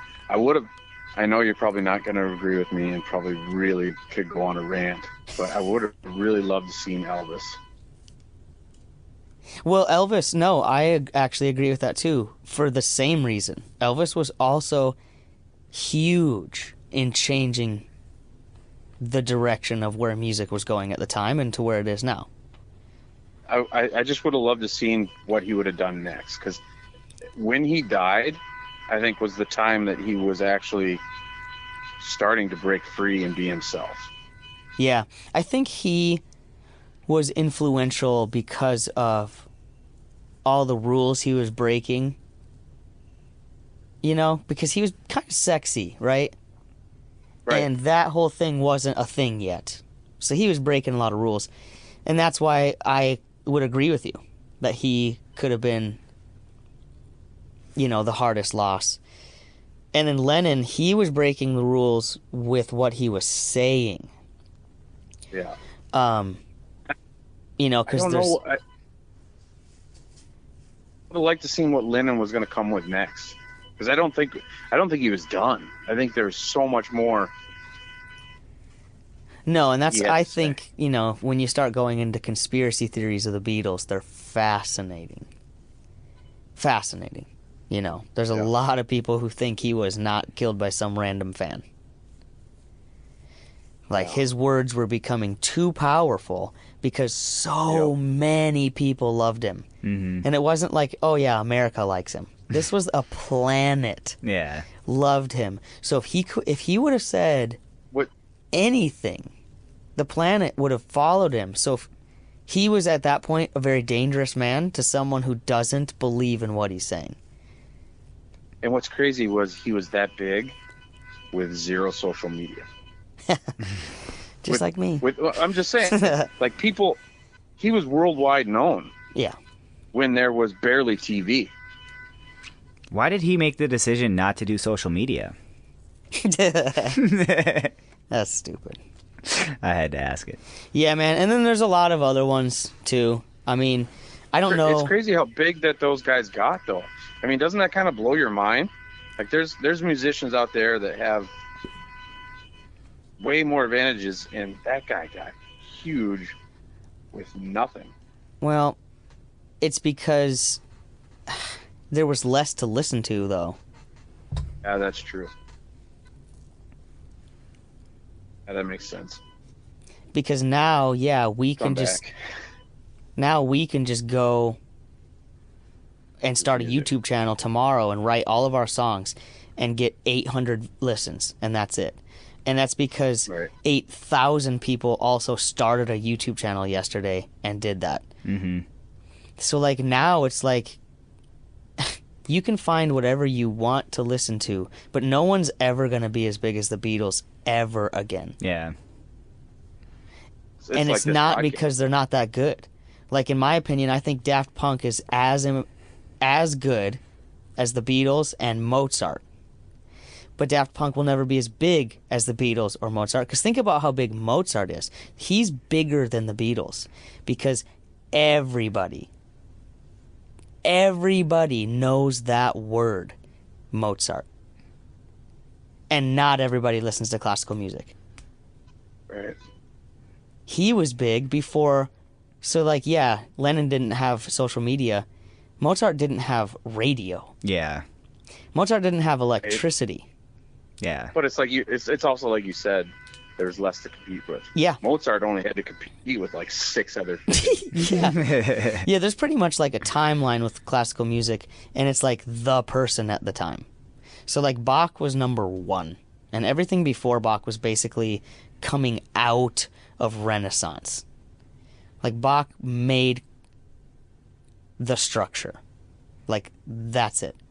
Then it goes to Haydn, and then boom, Mozart. And yeah, there might be some in between, but not like what we have now. Not like what we even had in the Beatles. It was like, that's the people. And then after Mozart, it's like Beethoven. And then it goes down the line, but then it gets more and more as well. So fewer years in between a major name and more people. And yeah, and it just increases. Like, it's literally like exponentially. Yeah. You ever watch that movie about Mozart and what is it, Amadeus? Yeah, I think it's great. That was a great movie. Yes, I need to watch that. I have not seen it's it. really good. It's really good. Well, I should just go into my last question then. I know we had an order, Yeah. but my last question pretty much is what we're talking about right Ties in. now. Yeah. Okay. Because my last question is, when you guys listen to anything that you like, Smash Mouth, Greta Van Fleet, whatever, do you ever, when you're really listening to music, say you're on a long road trip or you're in your room and that's all you're doing is listening, do you ever think about how it started? And that could be, how did it start with that band? Man, how did they write that? Or do you ever really think, like, how the fuck did we make music? Because we are just animals that eat and sleep and poop. We're disgusting things. And somehow, over the course of time, we made this really powerful thing. I think about that all the time, especially like because you guys know I'm not musically inclined. I don't know how people do music. My brain doesn't work that way. So like that's one of the reasons, like obviously like you guys are talented to begin with, but like with the Moonlight Community, when you guys like did all of the music, like I don't know, there's some songs that like just spoke to me, and like you guys like just know what to do, and like I know like the history of some of those songs and like the reasoning why you guys did what you did, and like I was there for a lot of it, which was awesome. But I don't understand how you did that. Like that makes zero sense to my brain. I would never be able to do what you guys did with any of those songs. And it's just fascinating to me. And all music is fascinating to me because I don't know how it works and how we got to it. Because like I can play around, I can drum around, and I can whistle, and I can sing, and I can do all that stuff. But I can't. Like I've come up with things, and I'm like, oh, that sounds really cool. And I'll do it for 5 minutes, and then I'll be like, I'm gonna remember that forever. That's so cool. I'm gonna make that a song, and then like 5 minutes later, it's gone, and I just it's never coming back again, and I don't know how to remember it. I can't do that stuff. And then when you guys are talking about like doing riffs and stuff, like you guys are like you just remember. Like, I don't know how you just like go into it. Or like James, I was just talking to James on the way back from, on the way to and on the way back from Lambeau, and he was talking about music, and he was talking about these lyrics and like what he wants to do with it and what he sees in the future, and I'm like, dang. And like just based on what he said, like I knew some of what he was talking about, but like he just envisioned everything, and I don't understand. I don't know how you guys can do that. It's just so cool. I think back even farther though. Like Josh was saying, from the very beginning. Yeah, like from the very beginning of Smash Mouth. Man, can you? No. I'm thinking from like the very beginning, like he was saying that we're all animals. Like the very first dude. I mean, if you really think about it, the drum was made from freaking human or animal hide. Human hide. Who would have thought to stretch? I know, I almost said human. I know. That's why I laughed. I'm tired. Who would have thought to stretch that over a freaking chunk of wood and said, "Hey, let's beat on this." Mm-hmm. It makes sound. What other things did they stretch over? Other things to try to make sound. Whatever, and what really blows my mind is there's some psycho out there that said, "Hey, let's take a freaking lamb's bladder and we'll turn it into bagpipes and we can make music out of that." Who thinks of that? You know, it's so crazy because pretty much every instrument that is out right now that we know, the guitar, the bagpipes, the flute, they're like the most perfect versions of that instrument that we landed on. So like the first bagpipe hardly probably looked like a bagpipe. You know what I mean? Mm-hmm. And the first clarinet wasn't even really a clarinet until they modified it until it was just perfect scientifically. Yeah. The clarinet was probably just a broken flute at one point. Yeah, for sure. Or just a tube of wood. I mean, it's crazy that there still is a didgeridoo, but there's also a clarinet. Because to me, it's like that probably came from the same looking thing. Yeah. You're blowing vertically, but the didgeridoo is just a pipe that you play with different breathing techniques, where the clarinet is a pipe that you play with different fingerings. Totally different sounds and everything, but they look kind of similar. Same with brass instruments. Like, man. Oh, for sure. Yeah. What if we bend it that way? Yeah. What if we put a slide here? What if we do this? What's crazy to me is like all of these instruments we're talking about, well, except for the didgeridoo and actually bagpipes, never mind. But these are like Western instruments that formed into orchestral things. The drum, though, that you were talking about, that really starts to get crazy to me. Because there are origin stories in the native culture about the drum. Just like there's origin stories for basically everything. And they are so mystical and somewhat like folklory.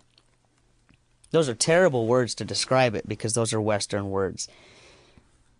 But to them and their stories, that's just fact. So if they're told from the spirits above, hey, this is something called a drum, and this is how you make it, and that's their origin story, well, that's fact. And us as Westerners, we're like, no. It had to have been a caveman who tripped on an old dead buffalo hide that happened to be leaning on a branch and it sounded good, so he did it again. Like for some reason, we've been trained to need to know logistical, scientific timeline facts. Yeah. What's even crazier is somebody heard that and go, I can make it better. Well, for sure. I can make it better. Either and way, I can make it better. The more I get into those really deep historical things, I almost sometimes just land on, well, it was invented. Because we'll never know, man. Well, it's here. Yep. But I gotta tell you just one thing before we move on to the next part. My answer to this question. So you guys probably know Leonard Skinner, right? I know. Never heard of him. I know. Shut up. I know a Leonard, but I don't know. So I randomly watched their documentary they had on Netflix. Good one. Super good. What's Netflix? And Social media that you're supposed to be posting on. so okay, so they on their first album that they released, they had Tuesday's Gone. And Tuesday's Gone is the opening song in Happy Gilmore. Yep. So as a kid, when I watched Happy Gilmore, which I loved, I didn't know that was Leonard Skinner. Because I knew Leonard Skinner from like Freebird Yep. and like Simple Man. I guess it never connected to me that Tuesday's Gone was Leonard Skinner. Whatever, right? So I'm watching this documentary a couple of weeks ago, and I hear that song. I'm like, oh, yes, dude, that song's so good. It's just one of those that hits me really hard. Mm-hmm. So then, of course, I do what I do, and I listen to the fuck out of that song. Like, for 2 weeks, it's all I'm listening to is just that song, and I'm analyzing it, like, down to the bare bones. And this is where I start to do this, like, history thing with songs. Leonard Skinner, after watching that, I learned so much. They're not classically trained at all. They're fucking hillbillies that want to be rockers. So they get a bunch of instruments and they just play the instruments until they're good. They don't have a teacher. They just are like, dude, I gotta play guitar. So they listen to all their favorite things, try to mimic it, and then write their own music based off of what they've heard. And they become great musicians by just doing nothing but playing an instrument. Which shows me that you can do anything. Yeah. If you just quit everything else and just go do it. Mm-hmm. You don't need a teacher, and you don't need books, and you don't need a how-to. Just go do it. So there's no right or wrong way to learn guitar.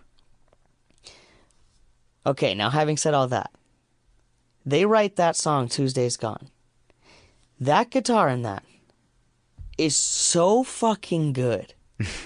And the counter melodies are so good. That's the kind of stuff that keeps me interested in music after all these years. Because for sure I get bored with music. I mean, I teach it every day. And my whole life has been music since 4th grade until now. And I literally had to go through the toughest classes of music in college. 4 years of music theory that gets so advanced that you're not even doing music anymore, you're just doing math. But when I hear Tuesday's Gone by a bunch of fucking hillbillies,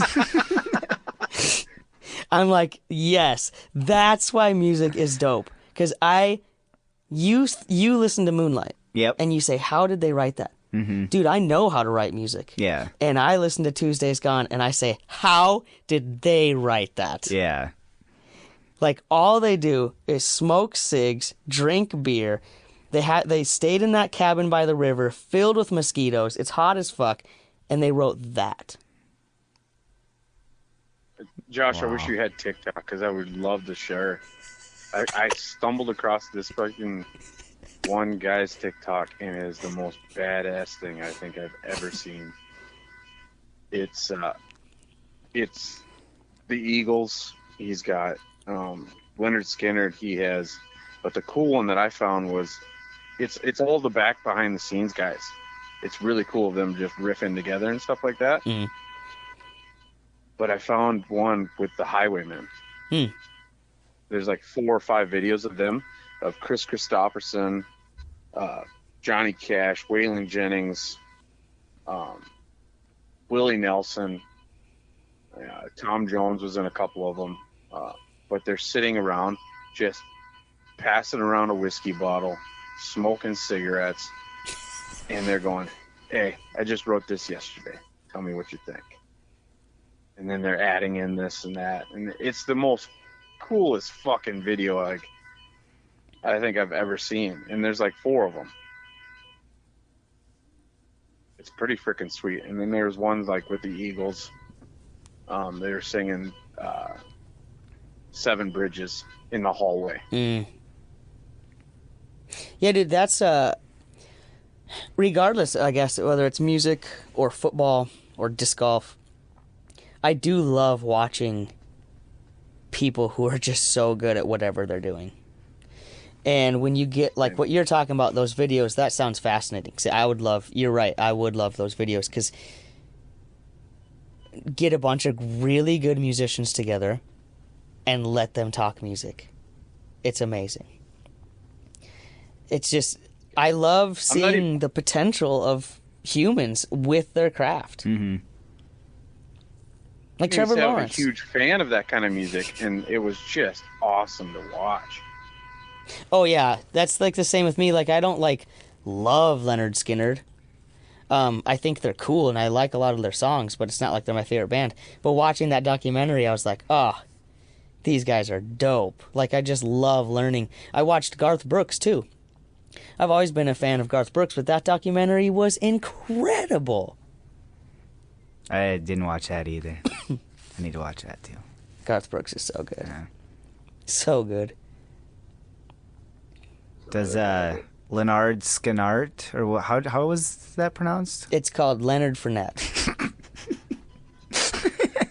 He used to sing Freebird, and now he's the running back for Tom Brady. I had to plug that. I love Leonard Skinner, and I'm not a fan of Freebird. Oh, I love Freebird, dude. Oh, man, I love it so much. But I am a huge fan of Guitar Hero. So I've always loved Freebird, and then playing it on Guitar Hero made me love it more, so now it's just ingrained in me. Yeah, and you can get a perfect on expert. Plus that scene in Forrest Gump where Jenny is partying hard, and she's going to kill herself. She's going to jump off the top of that building, but she decides not to. That's the solo for Freebird. Perfectly used. See, I can argue myself, Roddy, Yep. when I say music is overused, but also when it's perfectly used, then I'm like, yes. Because like in that scene, it's like Freebird. Yeah, I've heard it a million times on the radio, but I loved it in that scene. Mm-hmm. So That's how some of my favorite musicals are, like Across the Universe, how they made a whole freaking movie telling the story through the music. believe it or not, I've never seen it. Wow, so good. I'm very aware of what it is, but I've never seen it. So good. They tell a whole story with the songs from the Beatles. Mm-hmm. And isn't Rock of Ages similar to that? Kind of. Like a story, but with 80s or 80s songs or something? Kind of, yeah. But with Across the Universe, I think the music tells the story, where Rock of Ages, they tell the story and put the music that kind of ties with it. Sure. I should just watch both of those, so then I'll know. Nah. I think you'd love Across the Universe. Bro, have you seen Wicked? Yeah. Very good. I saw Wicked when it was in Minneapolis in August. Yep. Roughly, I think. It was borderline life-changing. Nice. It was like the like it. best musical I'd ever seen, and for sure it's the best music I'll ever see. I think you got to watch Across the Universe, man. No, I mean, I will watch it, and I'll probably like it, but nothing can touch Wicked ever. Ever.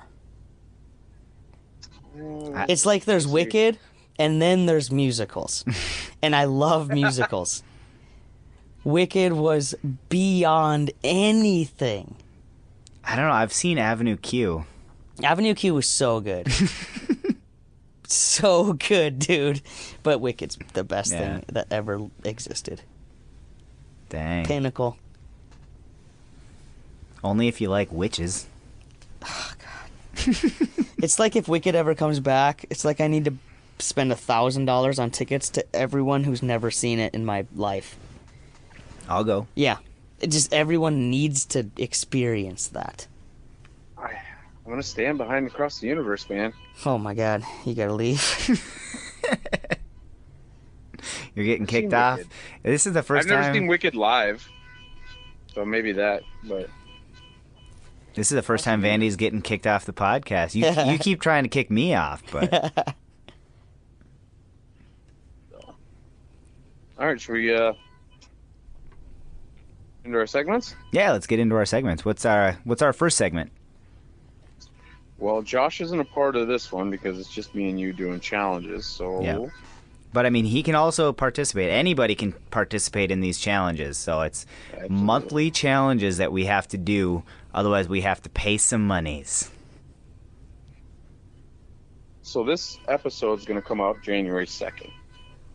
So congratulations on finishing your December. I think I'm gonna get there. So I know we're recording this in December, but I'm feeling pretty good. I think so too. I think we're both going to make this one. I said I should make it. It just all depends on how much plowing I'm going to have to do. Yep. There's a lot of big storms coming. Mm-hmm. I wasn't sure I was going to get to record this one. Yeah. Well, yeah, because it starts tomorrow. Well, and I just got done plowing for 20 hours yesterday. Dang. No bueno. All right. Yeah. What's your monthly challenge for January? So my January challenge is I challenge you to watch 2 comedy specials. You can watch them from wherever. HBO, I don't know if Hulu has them in here or not, Netflix, or you can go on YouTube and watch some of those specials that are on there. But I want you to watch 2 of them. I want you to do a video blog about them and then post it to our Facebook or wherever. Okay. And tell me what you liked about them, what you learned, anything you would change, your favorite joke, etc., etc., etc. Okay. Kind of do a little video blog about it. Sweet. I can do that. Does it have to be specials that I haven't seen before, or can I do specials that, like, can I? I would like it to be something you haven't seen, but I don't Okay. really care. Okay. You can do whatever you want. Sweet. No, I can definitely do that. That's easy. Sweet. My challenge for January is for us. We each need to stretch for a total of 5 hours. I like this. I Yep. like these challenges. Yeah. So we each need to stretch for 5 hours, which I think I did the math, and I think that equates to about 10 minutes of stretching a day. Yeah. So, because I need to start stretching more, and I actually had this later on in the year, but I need to start stretching now because I need to get back into my flexible self again. It's only going to help. It's not going to hurt us. Yep. So, and plus these are to help us better ourselves. So, stretching and watching comedy, I can do that. So, sweet. What's our next segment?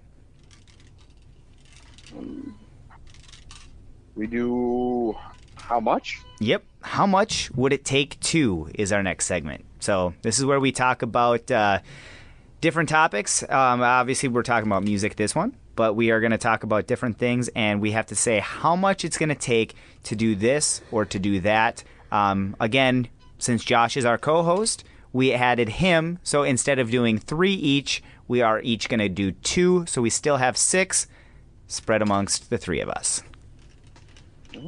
What's your first one, Roddy? My first one is how much would it take to sing to a random contact on your phone? And again, if any of the other hosts or co-hosts say that they would give you the money, you got to do it. I know Vandy's supposed to do 2 things for $100, but he still hasn't done it. I actually bought razors today. So. Oh, nice. Sweet. That's the main reason is I haven't had a sharp razor and I'm not shaving my leg with a dull razor. Hey, I'm going to shave my leg in 3 weeks How come? because I'm getting a tattoo. Oh, yeah. You getting what? Tatted? Yeah. Nice. What are you getting? I'm getting... This is perfect that it's the music theme. I'm actually getting my first, band tattoo. I'm getting an entire leg sleeve of Daft Punk. Sick. Yep. That's actually my second question. How much would it take to get a tattoo of Daft Punk on your entire leg? Probably about $1,200. I'm just kidding. That's not my second one. That was just a funny one. Hey, Josh, that's sick. I can't wait to see that thing. I can't either. I'm pumped, dude. I'm doing the evolution of their helmets through their 4 eras. So, That's sweet. so it's That going is to awesome. evolve. So it'll be the Discovery era, the Alive era, well, human after all, and alive mixed, and then Tron, and then Random Access Memories. And at the very top, I'm going to have the Daft Punk text, which is basically just their emblem. It just is the text that says Daft Punk, but it's in the same font for every album. I'm going to get that at the top, and then what's going to connect it is this random electronica pixelated background. Top by your wiener. No, I'm just going up to the thigh for now. But I'm starting at the ankle, so it is going to be pretty dense, especially in shorts. It'll look like it's the whole thing. That's sweet. Yeah, and if it goes really well, I'm going to do the same thing with my right leg, what with Slipknot and the evolution of their masks. That's cool. Yeah. So you said that by your thigh, that is by your wiener. Yes. I gave him a compliment. Is that a short joke? Getting Paul? back to yours, Roddy. No. I would say, I'd say $40. Wait, who's picking? Well, I mean, I didn't explain, but you said 40, so I mean, I almost want to do it, but I don't know. I don't think so. I'm not going to do it, but you pick. Do both. If either Josh or I get a pick, Okay. or if you get a pick, what are the going rates? Get to pick, I'd say, I'd just keep it at 40. Okay. He's good. What if we got a pick? I'm going to keep it at 40. Oh, 40 for both? Okay. Sweet. I said $100. Okay. And I'll do that for both. You guys get to pick the random contact. How about you, Josh? I don't want to do it. Well, I know that's why you got to put a higher Sure, price. I'd say like 500. That's when you raise your price. Yep, Don't $500 wanna do bucks. $500. But the thing is, it wouldn't be that weird, because probably everyone in my contact list knows I'm a music teacher. Yeah, that's true. Everybody in my contact list would definitely find it weird. I feel like they just think you're drunk. Yeah, probably. I mean, I don't think they. I used to sing karaoke, and I'm a comedian, so they might realize oh, he's just trying to be funny. But maybe it wouldn't be as weird as I thought. Just Roddy being Roddy. Yep. All right, sweet. How much to listen to your least favorite type of music, and that's all you can listen to for the entire month? To listen to your least favorite kind of music. I don't know. I don't mind listening. I would listen to just about anything, so I guess I wouldn't really care. If that was the only thing I had to listen to for the entire month, like, it would probably get a little annoying, but I mean, I would also have the ability to do other things. Like, I just wouldn't listen to music as much that month, you know? I'd either watch more TV shows, watch more movies, play more disc golf, work on comedy longer, you know? Like, I just find other things to occupy my time, except obviously, or I could listen to more podcasts, like the Stupidest Podcast. No podcast, no podcasting. The only thing you can listen to is that music. If you're out disc golfing and somebody has a speaker with them, you'd have to tell them, you got to change it to this. That'd be awkward. Challenge, though. Oh, if that's part of it, then I'm going to increase the value then. Yeah, it's all you can listen to. You can watch movies and all that, but if you're listening to anything, can't be a podcast, can't be any different kind of music, it's only this. I'm going to say $500. 1,000. 1,000? I'm cheaper, but I don't think I would be able to do much. I don't think I could do any lower than 500, because if I had, like, that would be so awkward if somebody was just listening to music and I just got to, like, tell them to listen to something else. That's so dumb. I don't like that. How about you? Well, you wouldn't have to tell them. You could leave. Well, yeah, but if I'm playing disc golf, I'm not going to leave. Well, you let that guy go play through.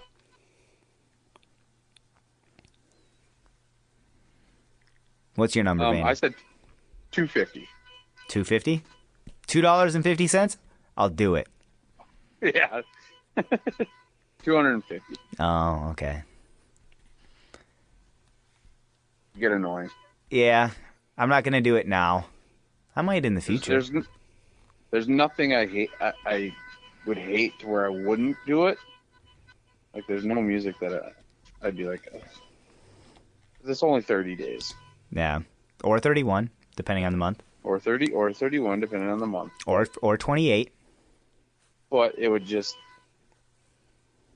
annoying. Yeah. Too annoying to where I don't really want to do it. But if you're gonna pay me, $250 would be my number. Or 29 on a leap year. I'm just gonna keep going.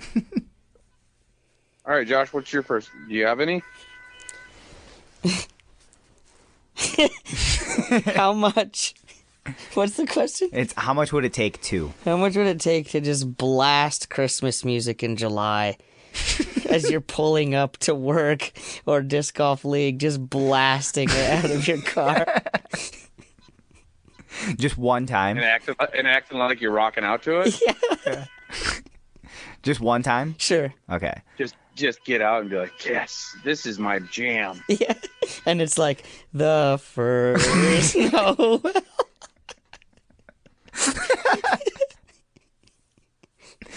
Oh, that'd be funny. I would. I'm Mr. White Christmas. I'm Mr. Snow. I would almost do it for free just to get the reaction out of everybody. But I would want to make some money because it'd be fun. So if you guys do actually accept it, I'm gonna say I'd do it for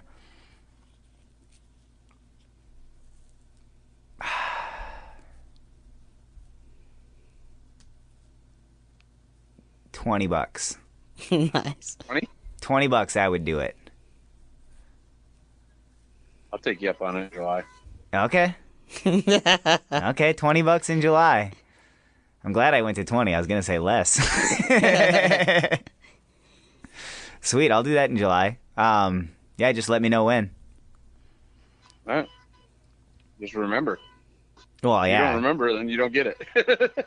All right. Well, I mean, I was actually going to bring that up. I feel, even past episodes that we've done already, I feel at any point in time, so say one of us hits the lottery, at any point in time, you have to do it if the other person says they'll give you the money.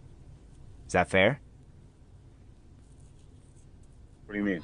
So if we've set a price in a past episode or a future episode or this episode, if I said $20 to do that in July, And we made the agreement that you do it? yep, you can't do it more than once. If I've already done it, you can't repeat that one. You know what I mean? Yeah, right. Yeah. So but if I said $20, you said I'll give you $20, you have to do it. Okay. So even if you decide you didn't want to do it this year, but you do it the next year,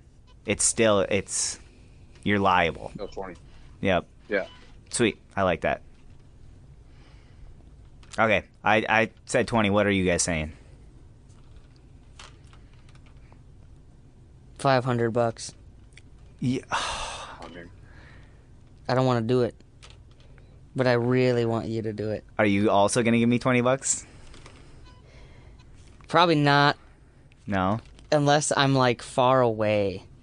Oh, I don't want to be associated with it. Because if I'm thinking of pulling up to disc golf, I league, know. and I'm gonna be with you, Yeah. so that I'm in turn doing it. So I don't. the whole reason, the whole other reason why I said I'd do it is because I'm I think I'm getting 2 for 1 here. Yeah, for real. Yeah.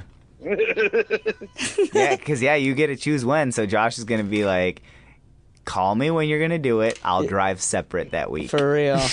Or we'll make it so it's like when you go to comedy, Oh, yeah. and then I can watch from afar. But it's funny because if we do it while I go to should've- comedy, we usually don't show up at the same time like at disc golf. Oh, So if I do it, it's probably just going to be in front of strangers. even better at a disc golf tournament. Oh. Then it'd be a lot of people, and they'd be strangers. And if it's at Blue Ribbon Pines. Yeah. do I get to pick the song? What's the song? That's what I'm saying. Do I get to pick the song?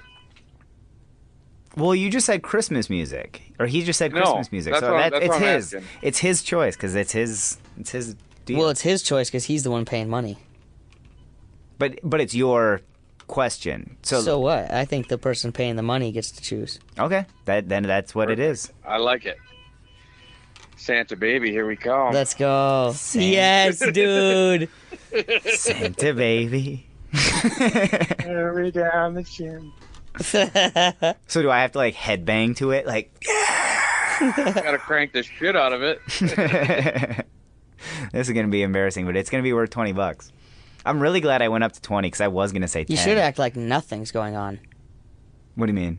Get out and start practice putting. Oh, yeah, just Nothing's weird. Yeah. What? This is my song. and I'll do it with my I'll come in with the windows up so they don't Yeah. they don't really know what's happening, and then I'll roll my window down and I'll be like, "What's going on, guys?" Oh my god! Or better yet, you go to the practice green when everyone's practice putting. Hey, do you mind if I just put on my music? I got a Bluetooth speaker. Do you mind if I get into the zone? Santa baby. Dude, I want you to know the history of it too. Marilyn Monroe, 1982. This is the best rendition of this song. Yeah. Come on, you don't like this shit? And then someone's about to putt. You're like, wait, listen to this part. Get a I hold will of set this. the mood. This is it right here. You'll like this. And it'd be really funny if you This is missed the best every part. putt. This part right here. If you're just putting and missing by 2 feet. It's this really gets me in the zone. Oh, I'm feeling it today, boys. Just airball.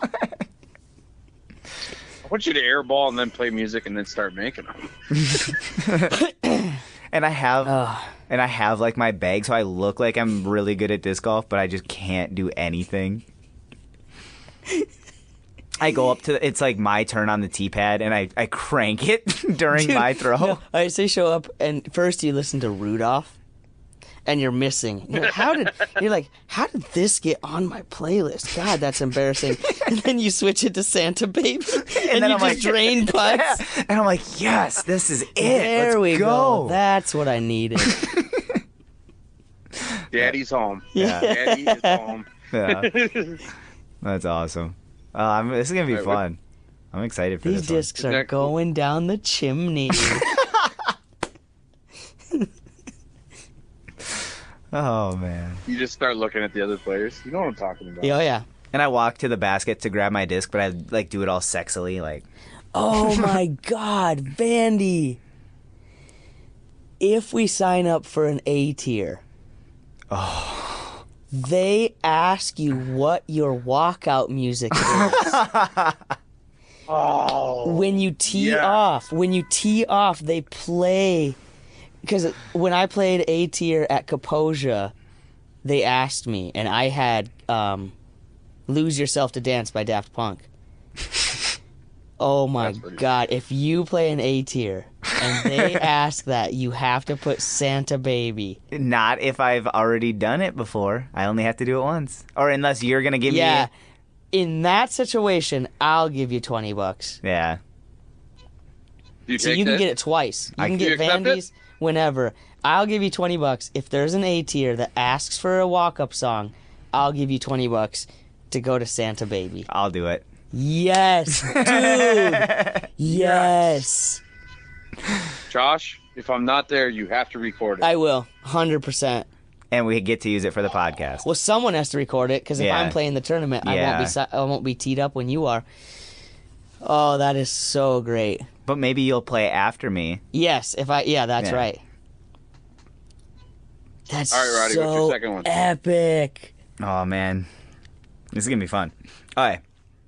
My second one is, how much would it take to play loud music at an inappropriate time? Whether it be at a funeral, a wedding, a movie theater, during stand-up, anything like that. $1,000. $100,000. Josh is he's not going to do any of No. these.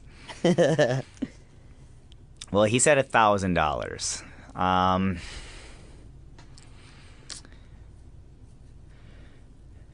It depends on the situation. So if it's a funeral or a wedding, I'm going to say $1,000. I thought you were thinking about like paying me $1,000. Like, no way, you're really gonna pull the trigger on this? No, I'm not going to. I thought that's what you're thinking. I was like, all right. No, I'm not paying you $1,000. Not at this point in time. If I win the lottery, maybe. But at a funeral or wedding, I did say $1,000 at those kind of things. To play loud music at a movie theater, and it depends on how long. So since this is mine, I would just say like you just have to start the song just to like enough to annoy people, but you're not ruining the entire movie. So you're not like doing the entire song because that would be ridiculous. Man, I'm gonna say I'm gonna say $200 on that one because I would hope that the movie theater isn't full of people. Because if I get $200, I would at least want to pay for like some of the people's tickets. Like if I ruined the movie, I would want to help pay for some of the movie. Stand up, I'm not going to do it at all. I'm going to say $100,000 during stand up because I don't want to ruin anybody else's set. Because I wouldn't want people to do it to mine. But a movie theater is different because they can just go watch it again. Or watch it at home the next time. You know what I mean? Where stand-up, Reminds me of- yeah, stand-up can be more in the moment, and you might have ruined a good set. It just reminds me of Tom Segura's bit about going to the movies. Oh yeah, I remember Are that. you stabbing that baby? No, we love the baby. All right, Vandy, what's your second All one? right. How much to never listen to the Moonlight Community again? Ever.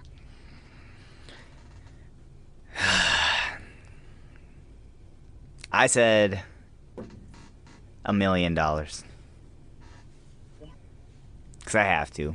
I like listening to Moonlight.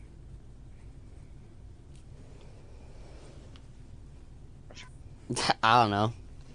I'm trying to figure out what you guys would actually pay me. Because I could use some money for some tattoos. So you're actually like, you just never Dude, gonna it's been listen to... so long since I listened to Moonlight. Really? Yeah. And here's the thing. I don't, like, have that need to listen. Mm.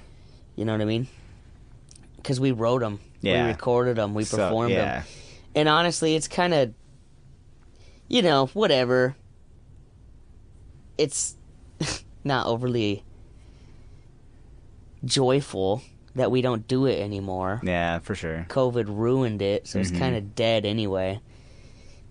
It brings back good memories and not good memories. Yeah. So whatever. I don't know. $500.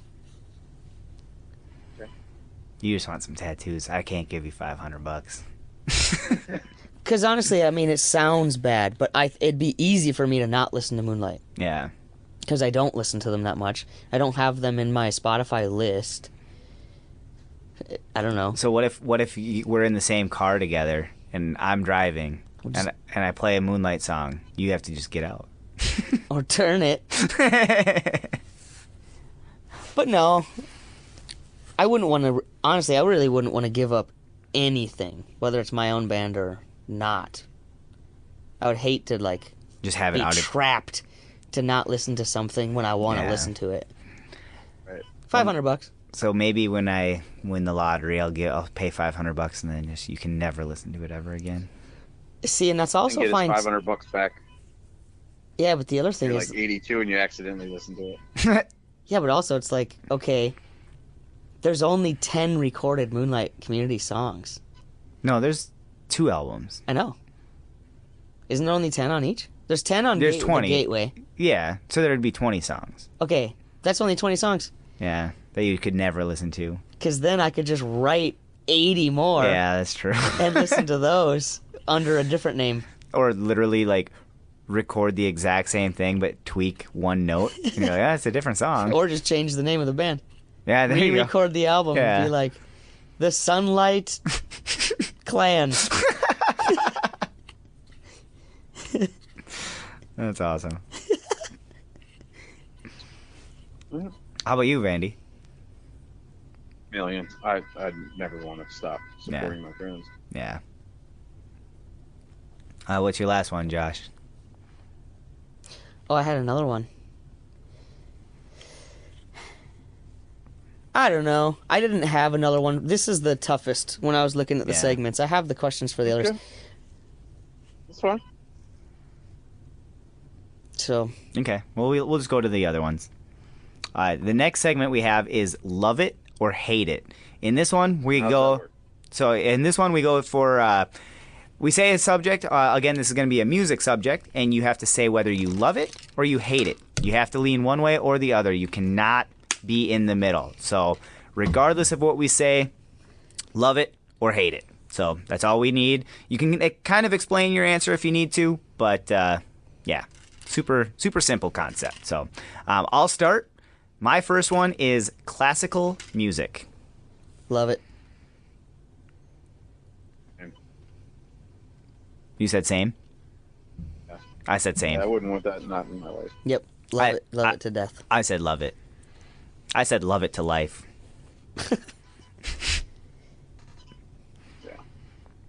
Yeah, life would suck without it. I mean, you couldn't watch Tom and Jerry. Yeah. It's crazy how much old classical music is in old cartoons. Too. Well, do you Is want to the know why? Why? At a certain time after a song has been out, a very long amount of time, it becomes public domain. Anything is like that, though. And Characters. once it's public domain, you don't have to spend money on using it whenever you want.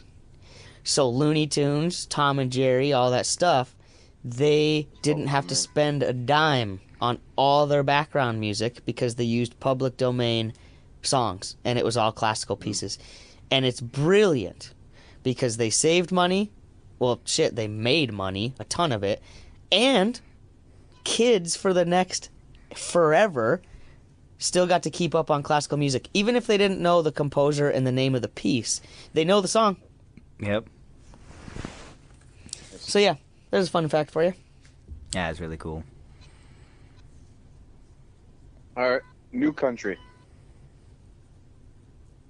Hate it. I said hate it also. I did too. Yeah, I don't listen to country a ton. I listen to it every now and then, and I enjoy it when I listen to it. But new country, I don't know much about at all. So that's why I said hate it. Like, maybe there's some of it that I like, but it's not enough for me to say love it. Well, Vandy, when you said classical, you said you wouldn't want to have it out of your life. New country, yeah, I'm cool with it out of my life. Yeah, me too. Yeah. It's too boy bandish pop music. Yeah, the Not fact funny. that it's just a drum track. I mean, it's not like country music screams drums ever, but at least they had Right. real drummers. Oh, so it's just a It's track. just tracks, man. Oh, that's dumb. Now I hate it Yep. even more. So we've been unanimous so far. Yeah, I We're like all- it. we're all the same so far. That's cool. All right, Josh, what's your first one? Christmas music. I'm gonna say Think love I it. could ever live without Santa Baby. I'm gonna say love it now, but I feel like after these next two things, I'm gonna say hate it. After I get embarrassed a couple Oh, times. sure. I'm gonna say love it love though. it. I love it too.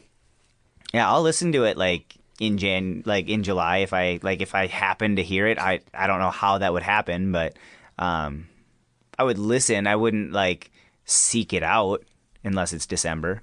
But I don't even seek it out in December, but I do love it. I've had to come to terms with the fact that I love Christmas music. come to terms with it. What do you mean? Because it's like kind of nerdy to love it, you know, like to be a cool kid. Oh, I hate Yeah. Christmas music. They play it so much, meh. Nah.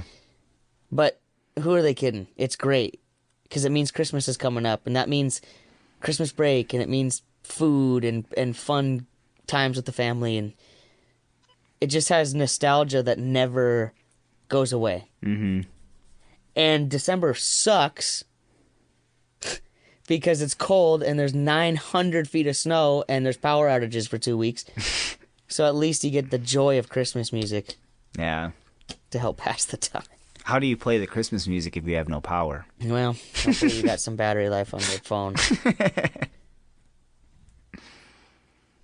Yeah. No, I still said love it. Like you said, I don't seek it out. Sometimes I seek it out in December, but like I'm not ever really like if I hear it, I'm just like, oh yeah, that's I love it. But I'm not like Yeah. yeah. But my next one is reading music. I said hate it. Love it. I'm not because I'm not good enough. Yeah. I wish I was better. If I was better at it, I probably would love it, but it makes me frustrated that I can't do it Yeah. as good. Yeah, I know somewhat how to read music. I definitely don't know how to read fluently, but I would be able to like kind of understand what's going on. Like if I saw it in front of me, I'd probably be able to like sing along and I'd probably like get most of the notes semi correct, but not, like I said, I just not great at that.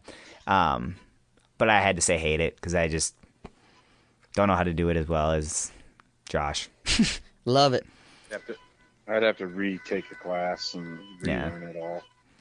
I love music theory. I love notation.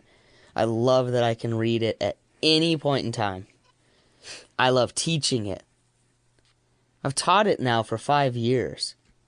And I teach it, like right now I'm teaching it mostly to 7th graders and college kids. And high school too.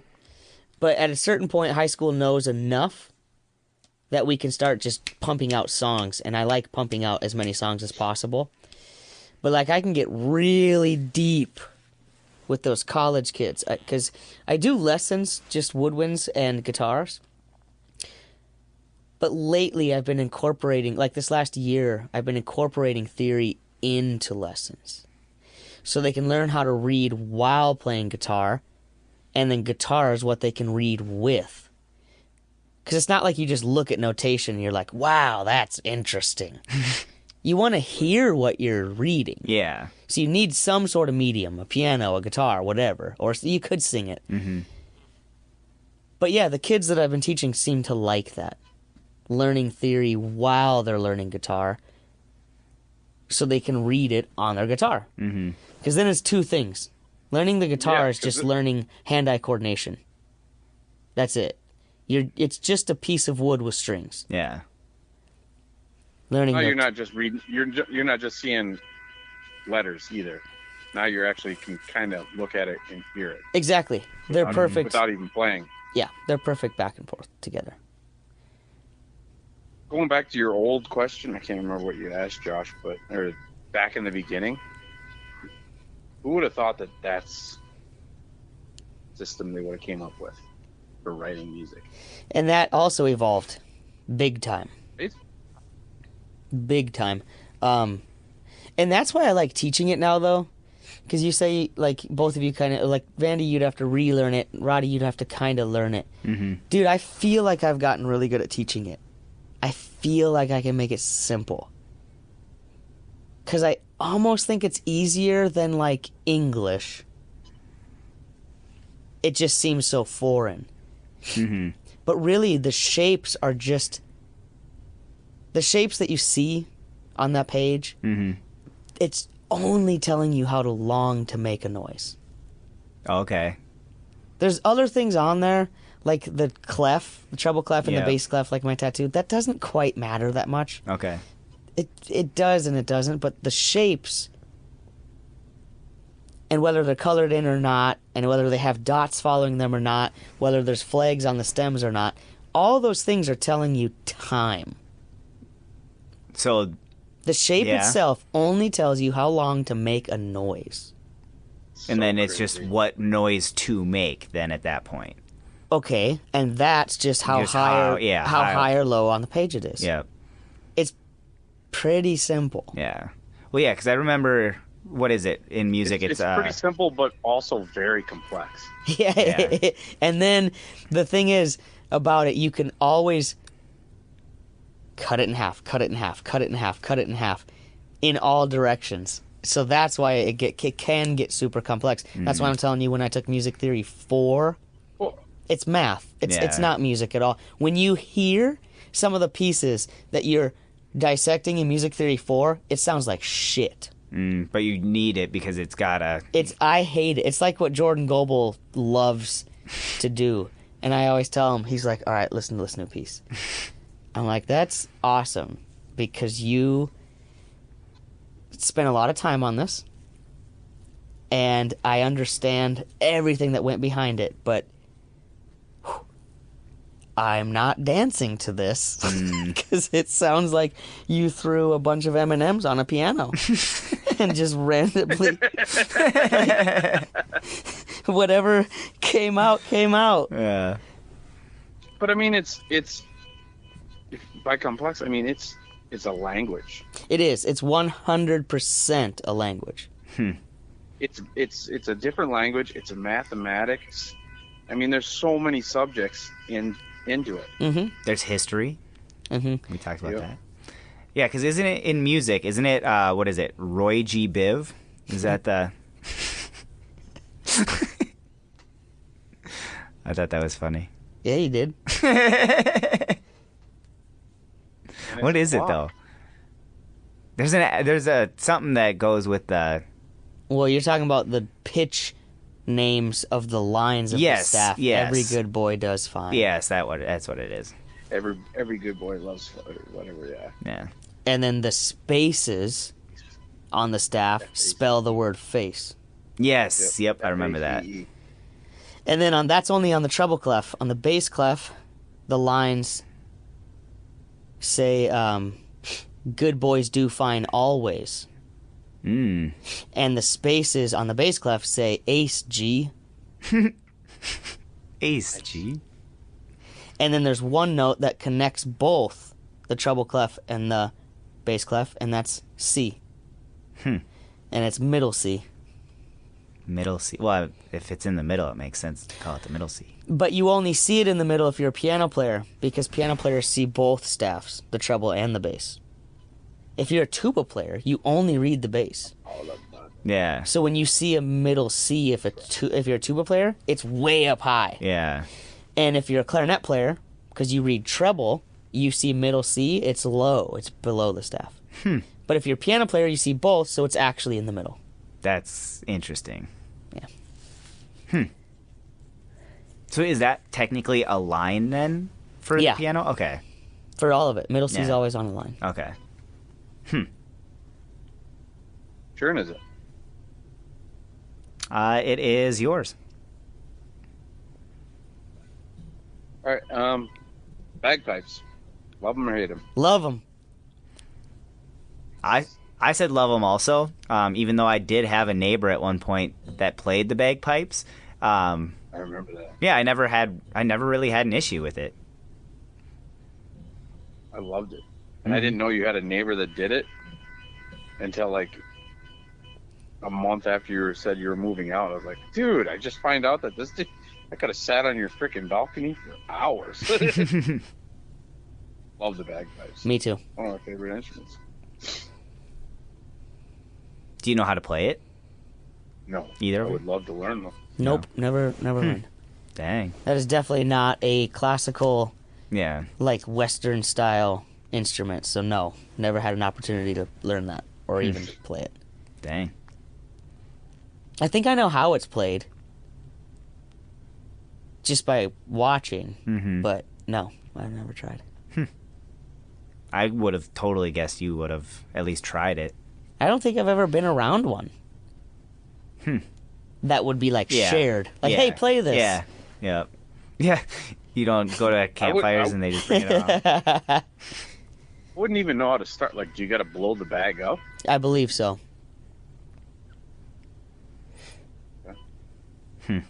It's a drone instrument. What do you mean by that? So there's a note that's always being played 100% of the time, and I believe that's what's coming out of the bag. And you're just bending that. And you're playing other notes with your fingers, so you're like playing a duet with yourself. So there's this one note constantly going, and then a ton of Ronnie, other you should notes. be good with it. You're always good at playing with yourself. Oh yeah, I do it all the time. He's a natural Yeah, bagpipe player. I'm doing it right now. But yeah, that is an interesting. Like, how many other instruments are like that? Well, there's Middle Eastern music that's a lot like that, but I don't think it's not a single instrument though. So like, if there's like, okay, actually no, I lied. Sitar. That is a Middle Eastern instrument, and you are playing it by yourself. Have you seen a sitar? I think so. I forget how many strings there are, like maybe 22. Is that the one where you sit kind of awkwardly on the Yeah, ground? I played it Yeah, at Project that festival. Earth. Yeah. And I used to have one, and Ryan broke it Oh, on accident. dang. Ryan from the bowling alley, you know? Oh, I didn't know that, Ryan. Oh, dang. Yeah. He accidentally broke it.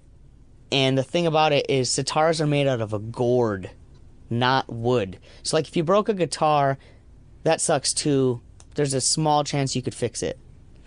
If you break a sitar, it's fucking broke. Because it's a gourd that was grown from the earth that was then made into a sitar. That's nuts. So it's broke forever, and it really blows because I got a really good deal on it, and I've never been able to get one. I would kill for another sitar. Very interesting instrument. But of those 22 strings, and like I said, I don't remember if that's the exact number, you only play like 4. And they're the strings that are on top, and you play it kind of like a guitar, right? You move it around and move into different frets. All the other strings are underneath the strings that you're playing, and you don't touch them. They only make noise because of all the vibrations happening with the noise you are making. Those vibrations vibrate the strings underneath, Interesting. and those ring. So yes, that's a drone too, because you don't change the pitch of those. They just make this one noise the whole time. Do you ever tweak those at all, or is it? I think for the really famous sitar players, like professionals, I think they just have extra sitars. Okay. So like this sitar is in F. This sitar is in G. Because I think it would take like hours to change it. Yeah. Dang. I want one so bad. How much are they? I got mine for only $300 because it was on Craigslist from this lady who's like, I just got this and like no one plays it. So I met her at Burger King in Albertville. I got a sitar from a white lady at a Burger King in Albertville, this amazing Middle Eastern instrument. Dang. I was looking at them during COVID when we were getting those stimulus checks, and I almost bought one for $1,300.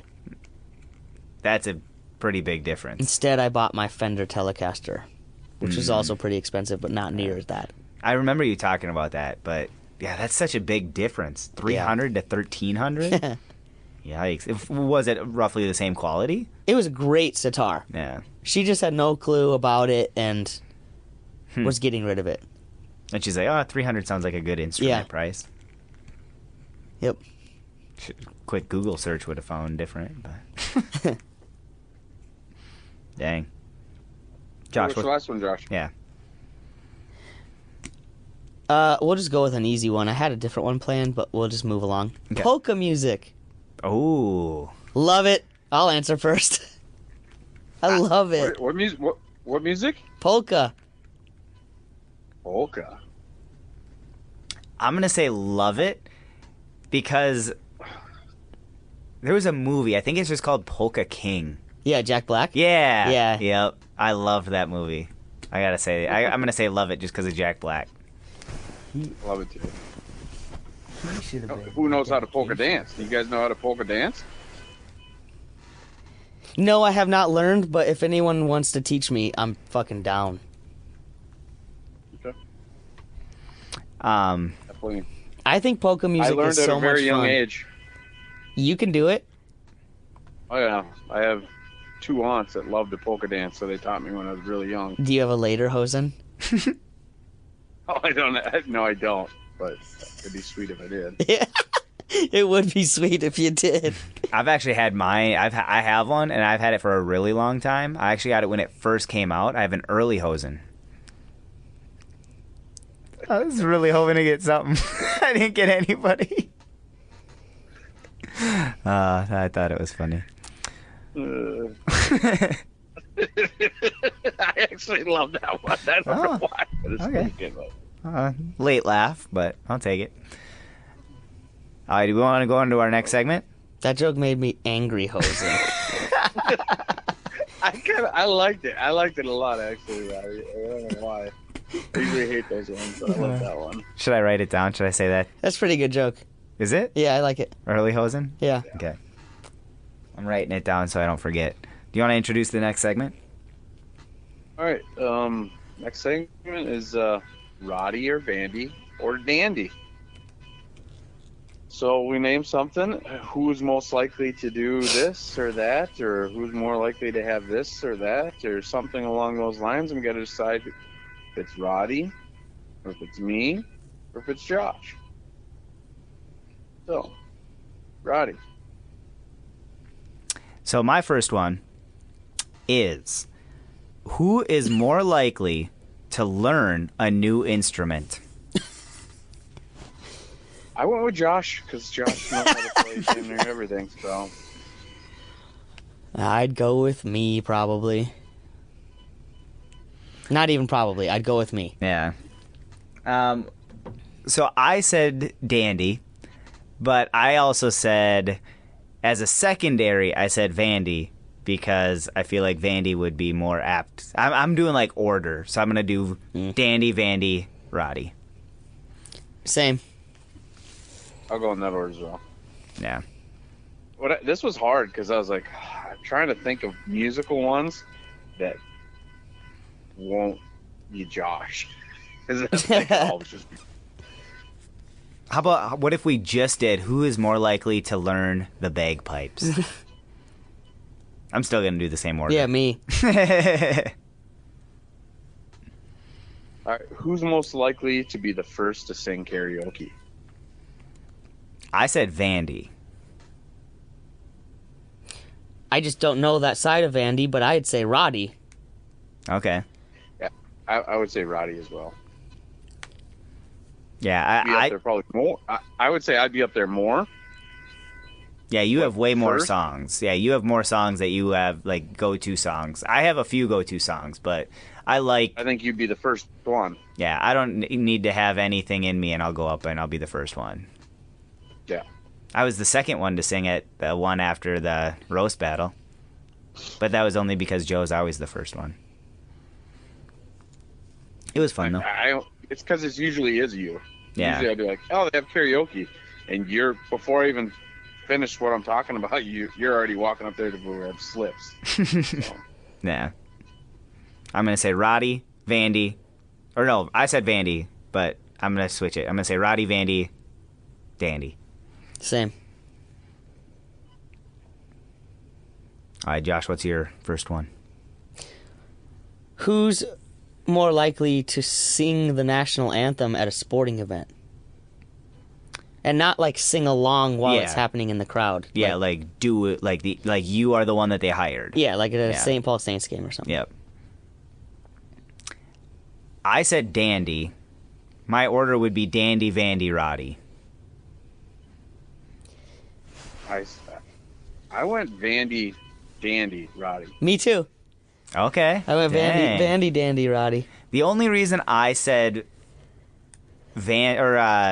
Dandy first is because of what you're trying to do with your kids. And I feel like you would try to get your kids to your kids to do the sound of it, and then you would sing. Yeah, or they'd sing and I'd have to sing with them. Yes, yeah. I got it, That's the reason I said Dandy first. Smart. Because I know Vandy would do it way before me. And I Yeah. have done it. oh, nice. That's a good one too. Solo or in a group? Solo. Oh, wow. So you got me beat on that. I've done it too, but in a group, like in a quartet. I've done it at a few basketball games. I did it at a football game, and I used to do it at a lot of baseball games. Nice. They asked me once to sing it if I wanted to at the school.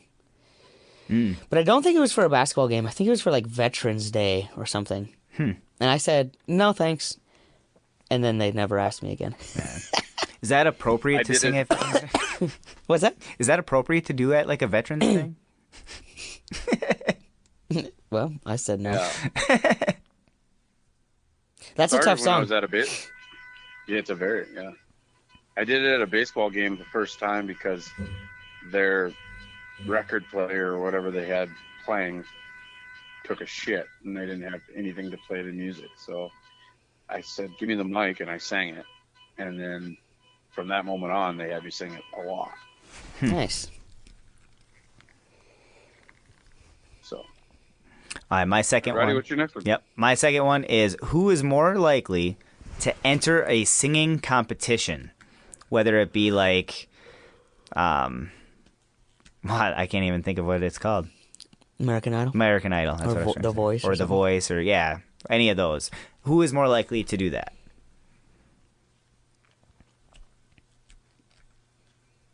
I said Vandy, Dandy, Roddy. Yeah, same. That's what I did too. Vandy, Dandy, Roddy.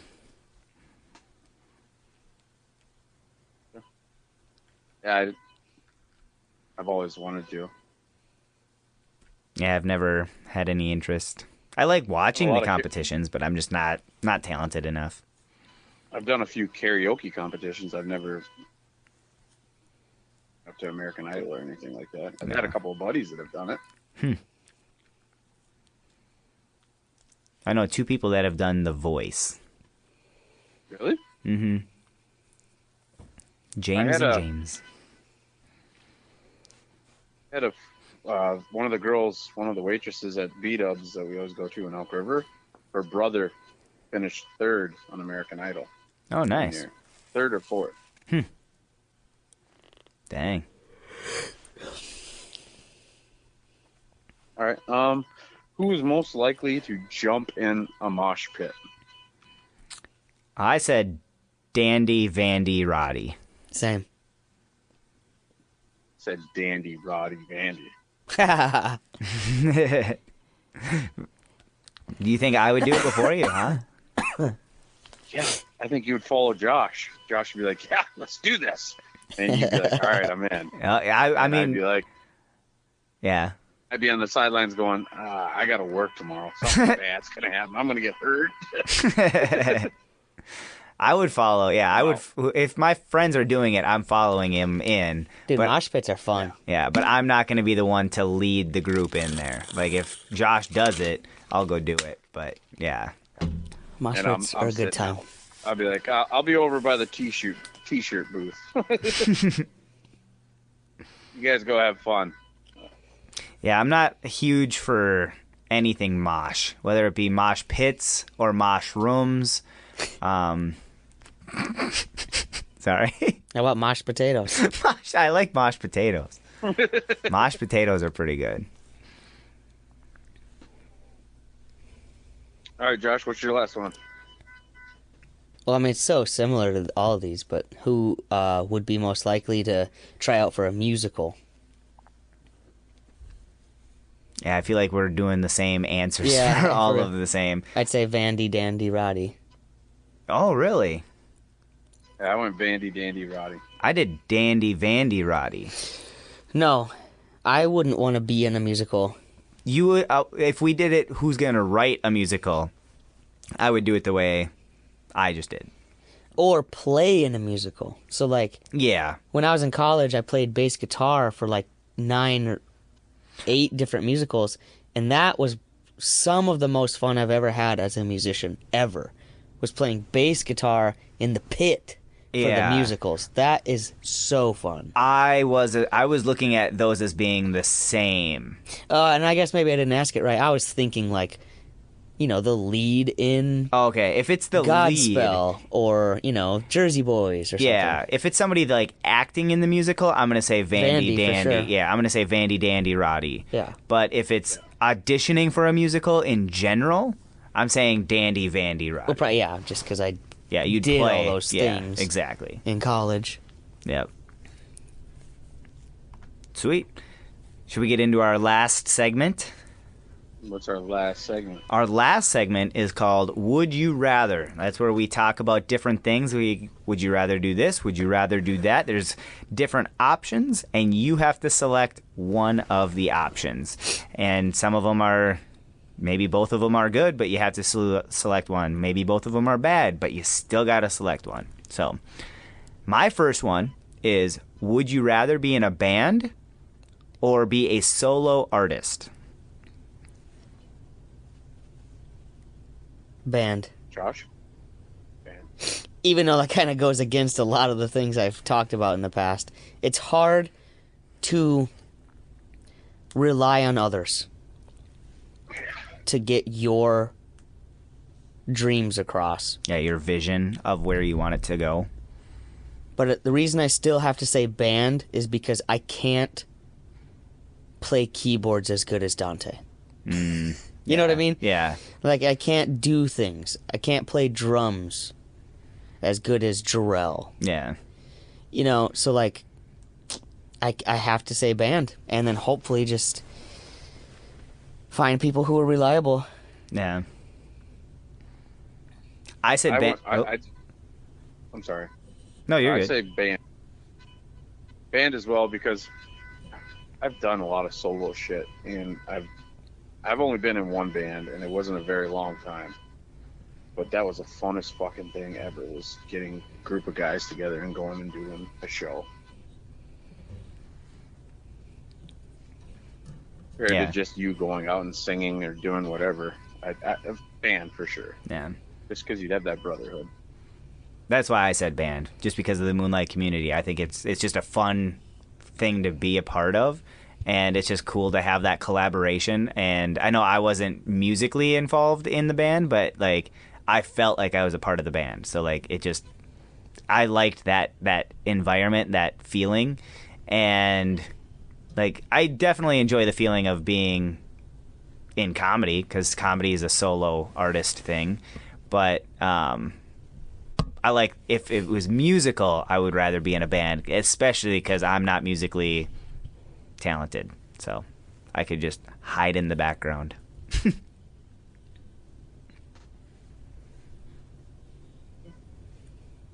Would you rather be the lead singer, guitarist, drummer, bassist, pianist, whatever instrument in the band? What would you rather be?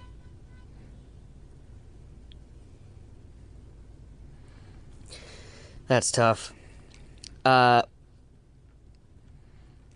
ease, bass guitar, because that's just the one instrument that I'm best at. So I could just join any band right now and play bass guitar. And I can confidently say that. But I watch you play bass for days. You're the most active bass player I think I've ever seen, and I love it. Well, and part of the activeness is because I'm good at the instrument, so I don't have to think about it as much when I'm playing it. But I do love playing it physically. The bass guitar is so much fun. It's just a blast, and I just got really good at it at a young age, so I didn't have to think about it as an adult. But if I got to pick, drummer. I'm not that good at drums. I really wish I was. Drums are so cool. And yeah, I wish I was a drummer for sure. Nice. I didn't do it based off that. I just did it based off of like my current abilities. So I said singer because I can sing karaoke, and so I feel like I'd be able to manage at least a little bit. If I knew the song well enough, I'd be able to do it. Like if it was a Moonlight song, I could be a singer for sure. I wouldn't be able to play guitar to any of the Moonlight songs, or drums or keys or any of that. I could sing, so that's why I said singer. I said pianist. Oh. I didn't expect that at all. Well, it rhymes with penis. Yeah, he does like the pianist. Always wanted to be really good at the skin flute. Gross.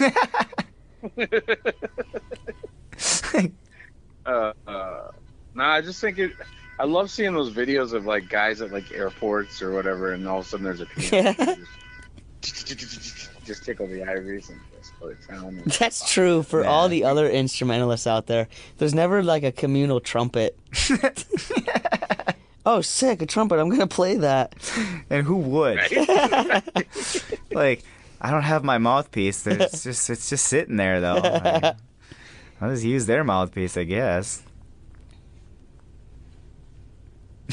That would Drain their spit real quick. Yeah. Yeah, oh. That would be nasty. All right. Josh, what's your first one? Would you rather only listen to your favorite band for the rest of your life, or never listen to them again, but you can listen to anything else the rest of your life?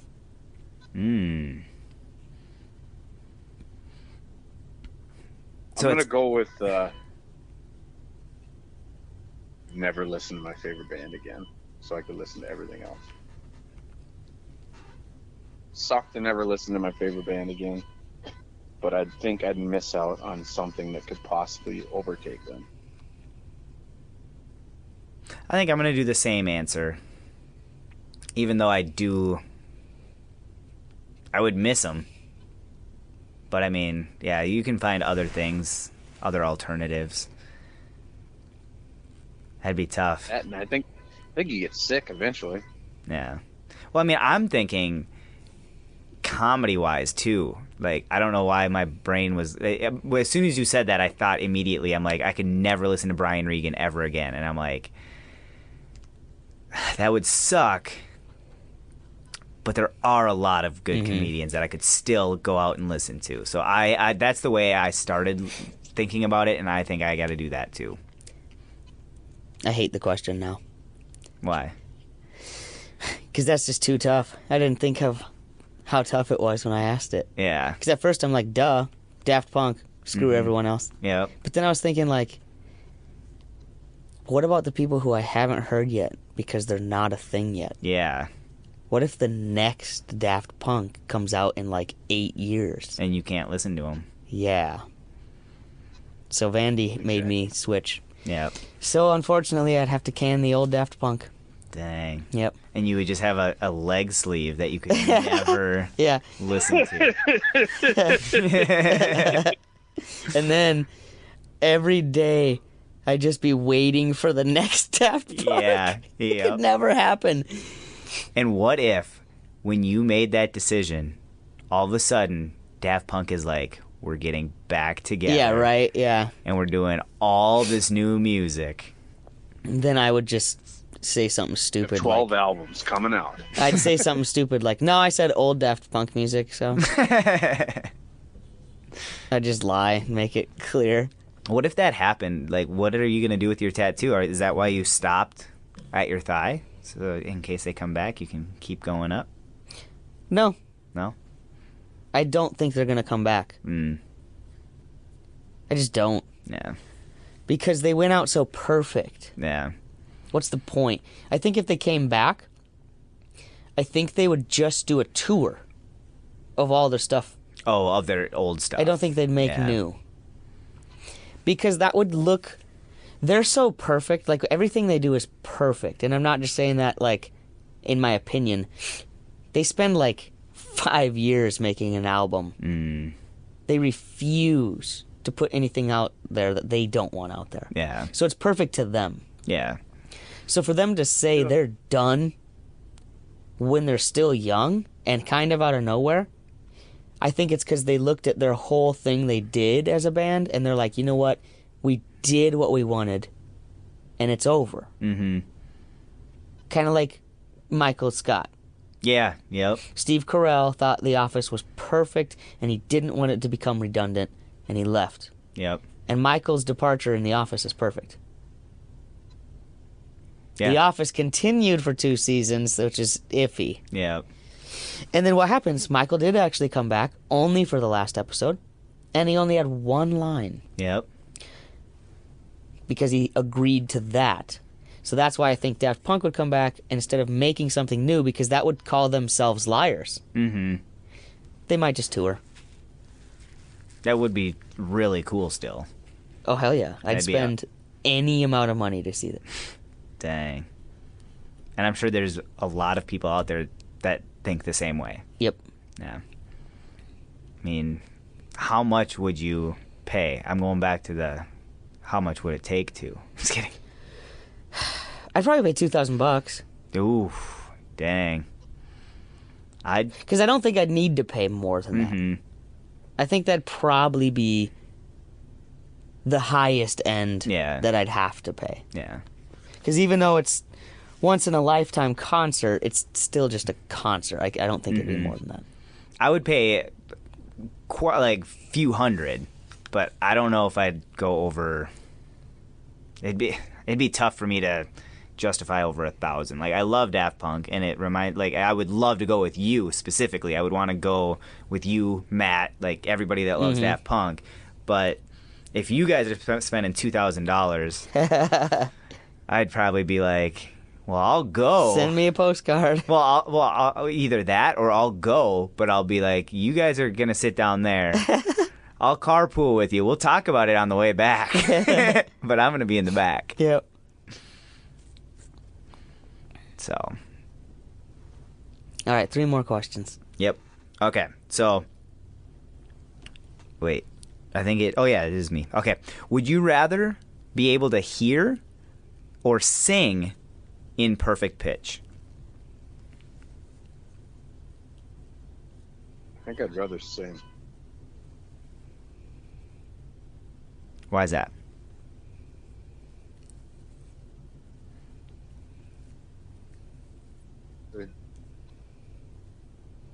There'd have to be a cross somewhere. Like, I don't think you could sing without being able to hear. Perfect. Well, I don't know. Like, there's probably, like, I don't know if I'm singing perfectly ever. Like, I feel like I would be able to sing perfect pitch, but I wouldn't be able to tell if I'm singing perfect pitch, if that makes sense.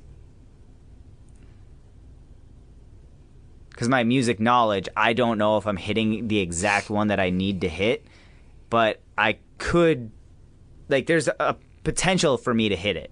I just don't know if I'm hitting it. So I feel like there's a difference. I don't think you could sing with perfect pitch without being able to hear it. You don't think so? No. I don't think so either. But I do think you can hear perfect pitch without being able to sing it. Yeah.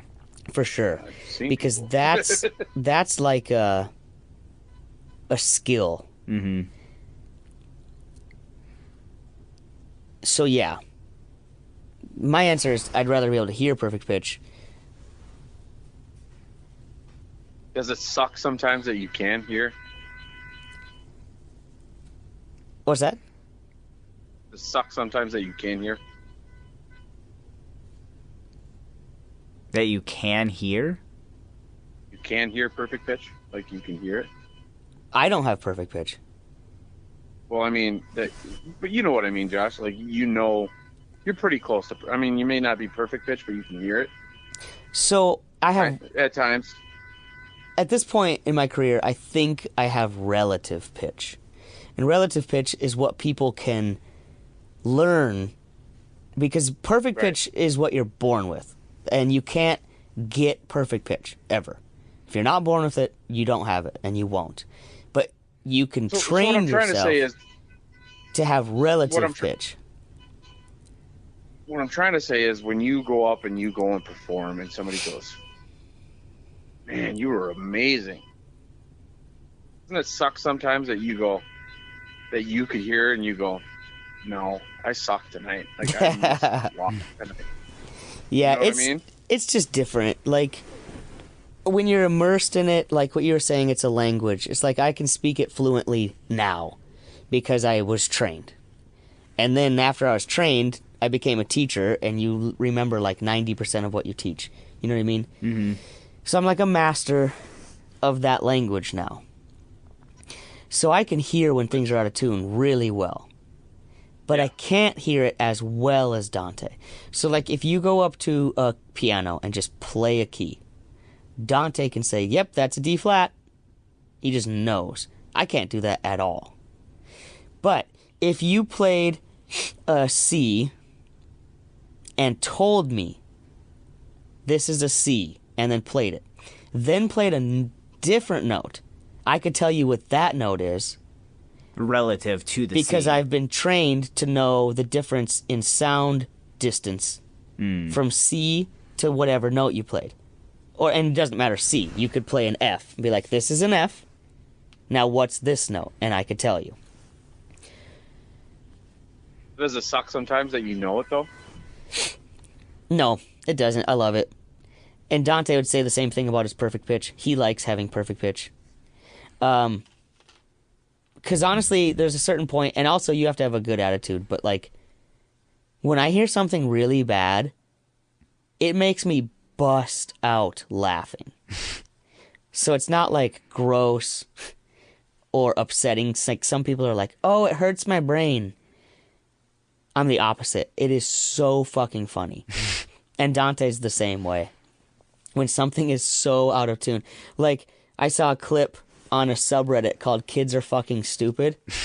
I like that one. I know, and I'm a teacher. I love that. But it was like this middle school band concert, and it's so bad, and I'm laughing the whole time.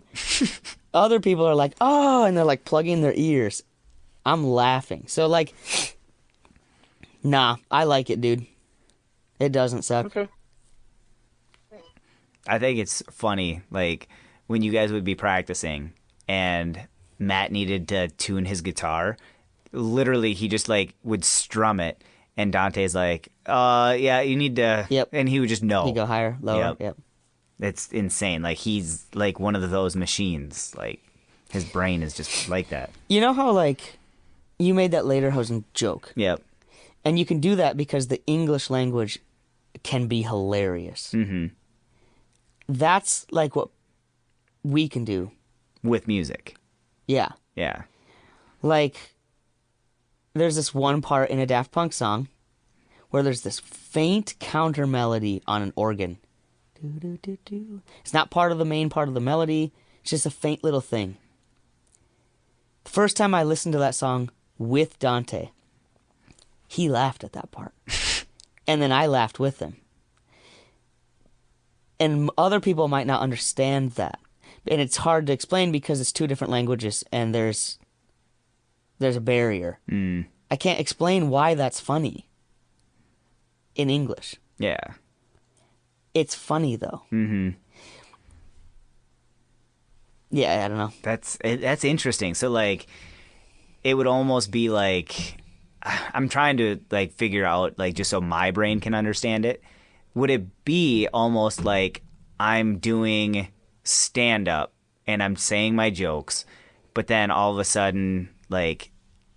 I don't know if it would be equivalent to somebody else saying this or for me saying this, or maybe like a recording, like talking, but then saying it in a different language.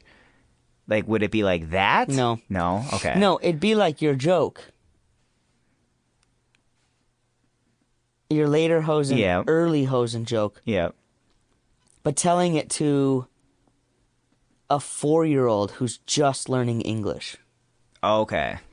They wouldn't think it's funny Yeah. because they don't understand the context of those words. Yeah. They don't know what that later and early. Later and early, and then what's Hosen? Mm-hmm. And they might not even know what a later Hosen is. Yeah. Yeah, because you need to know what a lederhosen is to get the joke. Yes. Or at least to understand the concept of a lederhosen. But just the advanced of a pun, that advanced level of English. Yeah. Or it'd almost be like hearing a joke in another language. Like, you'd hear somebody, like, say something, and you see other people laughing, but you're like... And then if they tell you the joke in English, but it doesn't translate well, exactly and what we I was don't going to really say. laugh that hard, Yep. because it just didn't translate well. Yeah. There's What I was comedians getting out at. there that say, like, there's comedians in Germany that go, that or German guys that I've heard, it's hard to be funny in certain languages because we don't have the descriptive words. Yeah. It's not in our language. Yep. Yeah, I want to say it's German, but I can't remember. Somebody was talking about it. And I think Nah. it just doesn't come across funny because it doesn't translate. The language just isn't. Maybe it's Russian. Could be Russian because they just don't have the slang terminology that we do in English. Mm. Could be. Makes sense. So it's crazy how some things translate and some things don't. Next one. Okay. All right, Vandy, your turn. All right, would you rather be good at music you hate or bad at music you love? I said good at music I hate, just because then I'd be good at music. And I'd be able to play some sort of music, and I could get some message across, even though it wouldn't be my message. Because I'm already bad at music I love, so...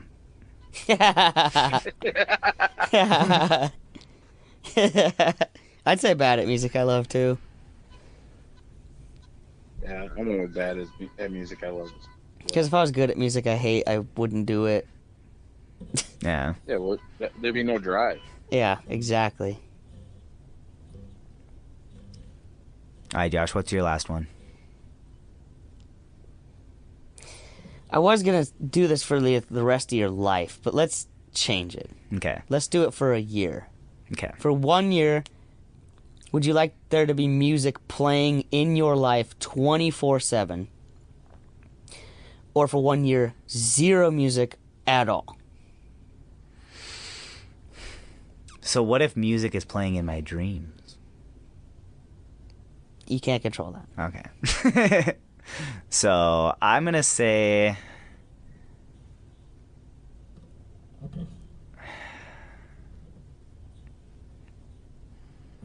Man, I thought I had an answer, but I don't know. I'm gonna say 24/7.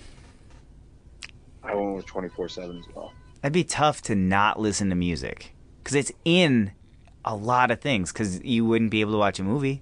You'd have to do, yeah. Yeah. There's so many things in life that would suck. You would not be able to watch movies, that's for sure. Yeah. Or watch them on mute. Mm-hmm. Sporting events, Yep. mute. You'd have to watch them on mute. Yep. I didn't even think of Well, that. why don't- You couldn't go to a live sporting event. You couldn't go to Target. Yeah. Yeah. You couldn't go into Holiday. So you'd have to constantly be wearing noise-canceling Yeah. headphones. Yikes. You couldn't go to any event. No events at No? all. You couldn't go to a wedding. You couldn't go to anything. None. Yeah, I Suck. gotta go 24/7. Yeah. I feel like it's almost 24/7 now. Yeah. Not, it's, Crazy, huh? yeah. I'd, of course, say none. Really? Yeah. Especially if it's only a year. If it was the rest of your life, you're in a real predicament. Because you basically need to forcefully go deaf Mm-hmm. so you don't accidentally hear music. Yeah. So you're not gonna make money for the year. That's the tough thing about being a music teacher, right? Yeah. If I was a disc golfer, I could almost get away with it. Almost, but then like what Vandy was saying earlier, if somebody's playing music, you go, hey, turn that off. No, I could put on my noise-canceling headphones. That's true. But for the most part, if I was a professional disc golfer, first of all, they wouldn't be playing music. Yeah. During the round. That's true. So it'd be silent. But then you'd have to wear you'd have to wear your headphones during your first throw when they introduce you at 8 years. And during the other people's first Yeah. throws. Yep. No, there's Never a hear song Sam, called Baby. yeah. There's a song called 433. It's a classical music piece by John Cage, and it's actually just nothing. But it has notation, and it's quote unquote played on piano.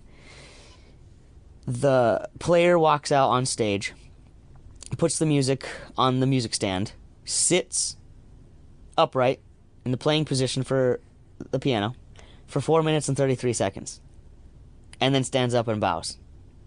Wow. So, if I was a professional disc golfer, I would ask for that song as my walk-up. That's awesome. I know. Because technically you are requesting a song. Yep. 433 Dang. by John Cage. And it's 4 minutes and 33 seconds. Yep. That's funny. Of nothing. That would have been funny if it's called 433, but it's like 3 minutes and 43 seconds, where it's like dyslexic. But yeah, if it was just a year, I would try that. Yeah, try And that. obviously, it's all hypothetical because Yeah. I am a music teacher. Like, that'd be impossible. Yeah. Well, I mean, like you said, unless you're able to get to a point where you can save for a year or find Yeah. another job and like have your teaching job there the next Yeah. year. And disc golf would be actually the perfect thing Yeah. because, like, if I drove myself to tournaments, no music. And if I played disc golf for the most part, no music. Mm-hmm. And then all the random times I have to go to the store, that's when I put my headphones on. Yeah. What about like listening to a podcast? You wouldn't you'd have to skip the intro every single time. Yeah. For the most part. Be a big adjustment to life. I'll tell you that. Yeah. Mm-hmm. Audiobooks don't have any music, though. Oh, there you go. So I could do audiobooks. Mm-hmm. Dang. TV is gone. Yep. That'd be great, though. The only thing I'd miss Man, is I think that was sports. a great episode. Yeah, no, I think that was a really good episode. And actually, Vandy, I don't know if you heard any of that. I know we're getting to our dedication, and we had a person in mind, but I think I might have a second choice and or different choice for our dedication. Dang it. Should we do 2 dedications for this one? Let's just do one. What was that? Let's just do one. We'll pick one. Okay. So the first one that we were going to dedicate to, that we talked about prior to the episode, was Bo Burnham. Because I love Bo Burnham. He's a comedian, he's a musician, and he's incredible. I love him. But I think since Josh is our co-host, we usually let the guest choose. And co-host is close to guest, but not quite. I think we should let Josh choose, and he hinted to me earlier when we mentioned Jack Black. I'm down for Jack Black. I love Jack Black. Yeah, it's just that you said Polka King Yep. from that movie, and then I was like, oh my god, dude, duh. He's amazing. Jack Black. Yeah. I think he should be the dedication for this episode. I do want to have Bo Burnham as a dedication in a future episode. But I think this would be a perfect episode for Jack Black. How fun would it be to have him be your background music? Yeah. Oh, man. It would be hilarious. Yeah, it'd be so funny. He's so perfect. Yeah. He's so good. School of Rock is epic. Mm-hmm. And Tenacious D, epic. yeah, Tenacious D is amazing. Just everything he does. He's Bowser, dude. Yeah, I can't wait to see that. I'm so... Mario? Yeah. In 3D. I saw the commercial for it in 3D. Oh. When I went to see Avatar. Oh. We went and saw Avatar 3D. Yeah. Yeah. Man, I need to go see that. It's supposed to snow really hard tomorrow, but I was talking to... Such a badass movie. I might take tomorrow off instead of Thursday and maybe go see it, but that's a gamble because it's going to snow for 3 hours. It's a 3.5 hour movie. Dang. I might have to figure something out. And you get to see the Mario It's worth. commercial in 3D. Did you watch it, Josh? Did you say you went and saw it? Yeah. It's 3.5 hours, and it needs to be 3.5 hours. Okay. Interesting. I liked it better than the first one, for sure. That's nuts. I know, that's love the like first never stated Yeah. about movies. I need to see this movie now. It's really good. It's really fucking good. Do you think it's going to be worth driving through the snow tomorrow? I think you should wait till Thursday. Oh, so you think I should go to work tomorrow and then go on Thursday? Because even though Thursday is the potential for all that wind and shit, at least they'll have the roads cleaned by then. That's true. And the wind might clear the roads. Well, yeah. But then I would also be in town to do stand-up Thursday night. I might just do that. I'll just work tomorrow. All right. So, Jack Black's our dedication. I like it. If you have not seen or heard of Jack Black, you need to look him up right now. Dude is one of the most talented men. Yeah. I don't Funny. know anybody. He's a phenomenal actor, and he's a great musician. I can't believe I didn't think of him until during the episode about music and comedy. That's nuts to me. All right, go check us out. We're on Facebook, Instagram, Twitter, TikTok, Snapchat, but you can always check us out at www.thestupidestpodcast.com. Have any questions that you'd like to hear on the podcast, topics, subjects, Themes. that you want us to do a different theme? If you got anything, you guys can always email us at thestupidestpodcast@gmail.com. So, other than that, anything else you want to add? No, Josh, do you have anything you want to? Tomorrow, I'm putting on an elementary music concert at the school. So, Nice. there you go. What a aptly timed podcast to do music. Yep. That's perfect. Keeping me up 2 hours past my bedtime Oh, shoot. Sorry. the night before The I have concert. to do a concert in front of an entire community, K through 6. Sorry. We appreciate you being on, though. Boom. Thanks again for listening, guys. I hope you guys enjoyed it as much as we did recording it. So, Yes. Josh, thanks again for doing this. Yeah, dog. yeah, thanks, Josh. I'll be on the next one that's the disc golf theme. Yeah, we'll have to do a Yeah, disc golf I theme. like That it. sounds awesome. And the Jaguars theme. The Trevor Lawrence and the 4 Dude, seed in the Trevor playoffs. Lawrence is looking like a stud. We'll see you guys in the playoffs. Yeah. Well, you'll see the Vikings, I guess, not the Rams. I'm just saying, everyone. You'll see, like, See the Jags. everyone in the listening, playoffs. I'll see you in the playoffs. 4 seed. 4. Oh yeah, that would be because We'd be the 4 seed. Yeah, you'd be the division. Yeah. Nice. Get it. All right. Everybody, thanks for listening. And have a good one. Have out. Have a good one.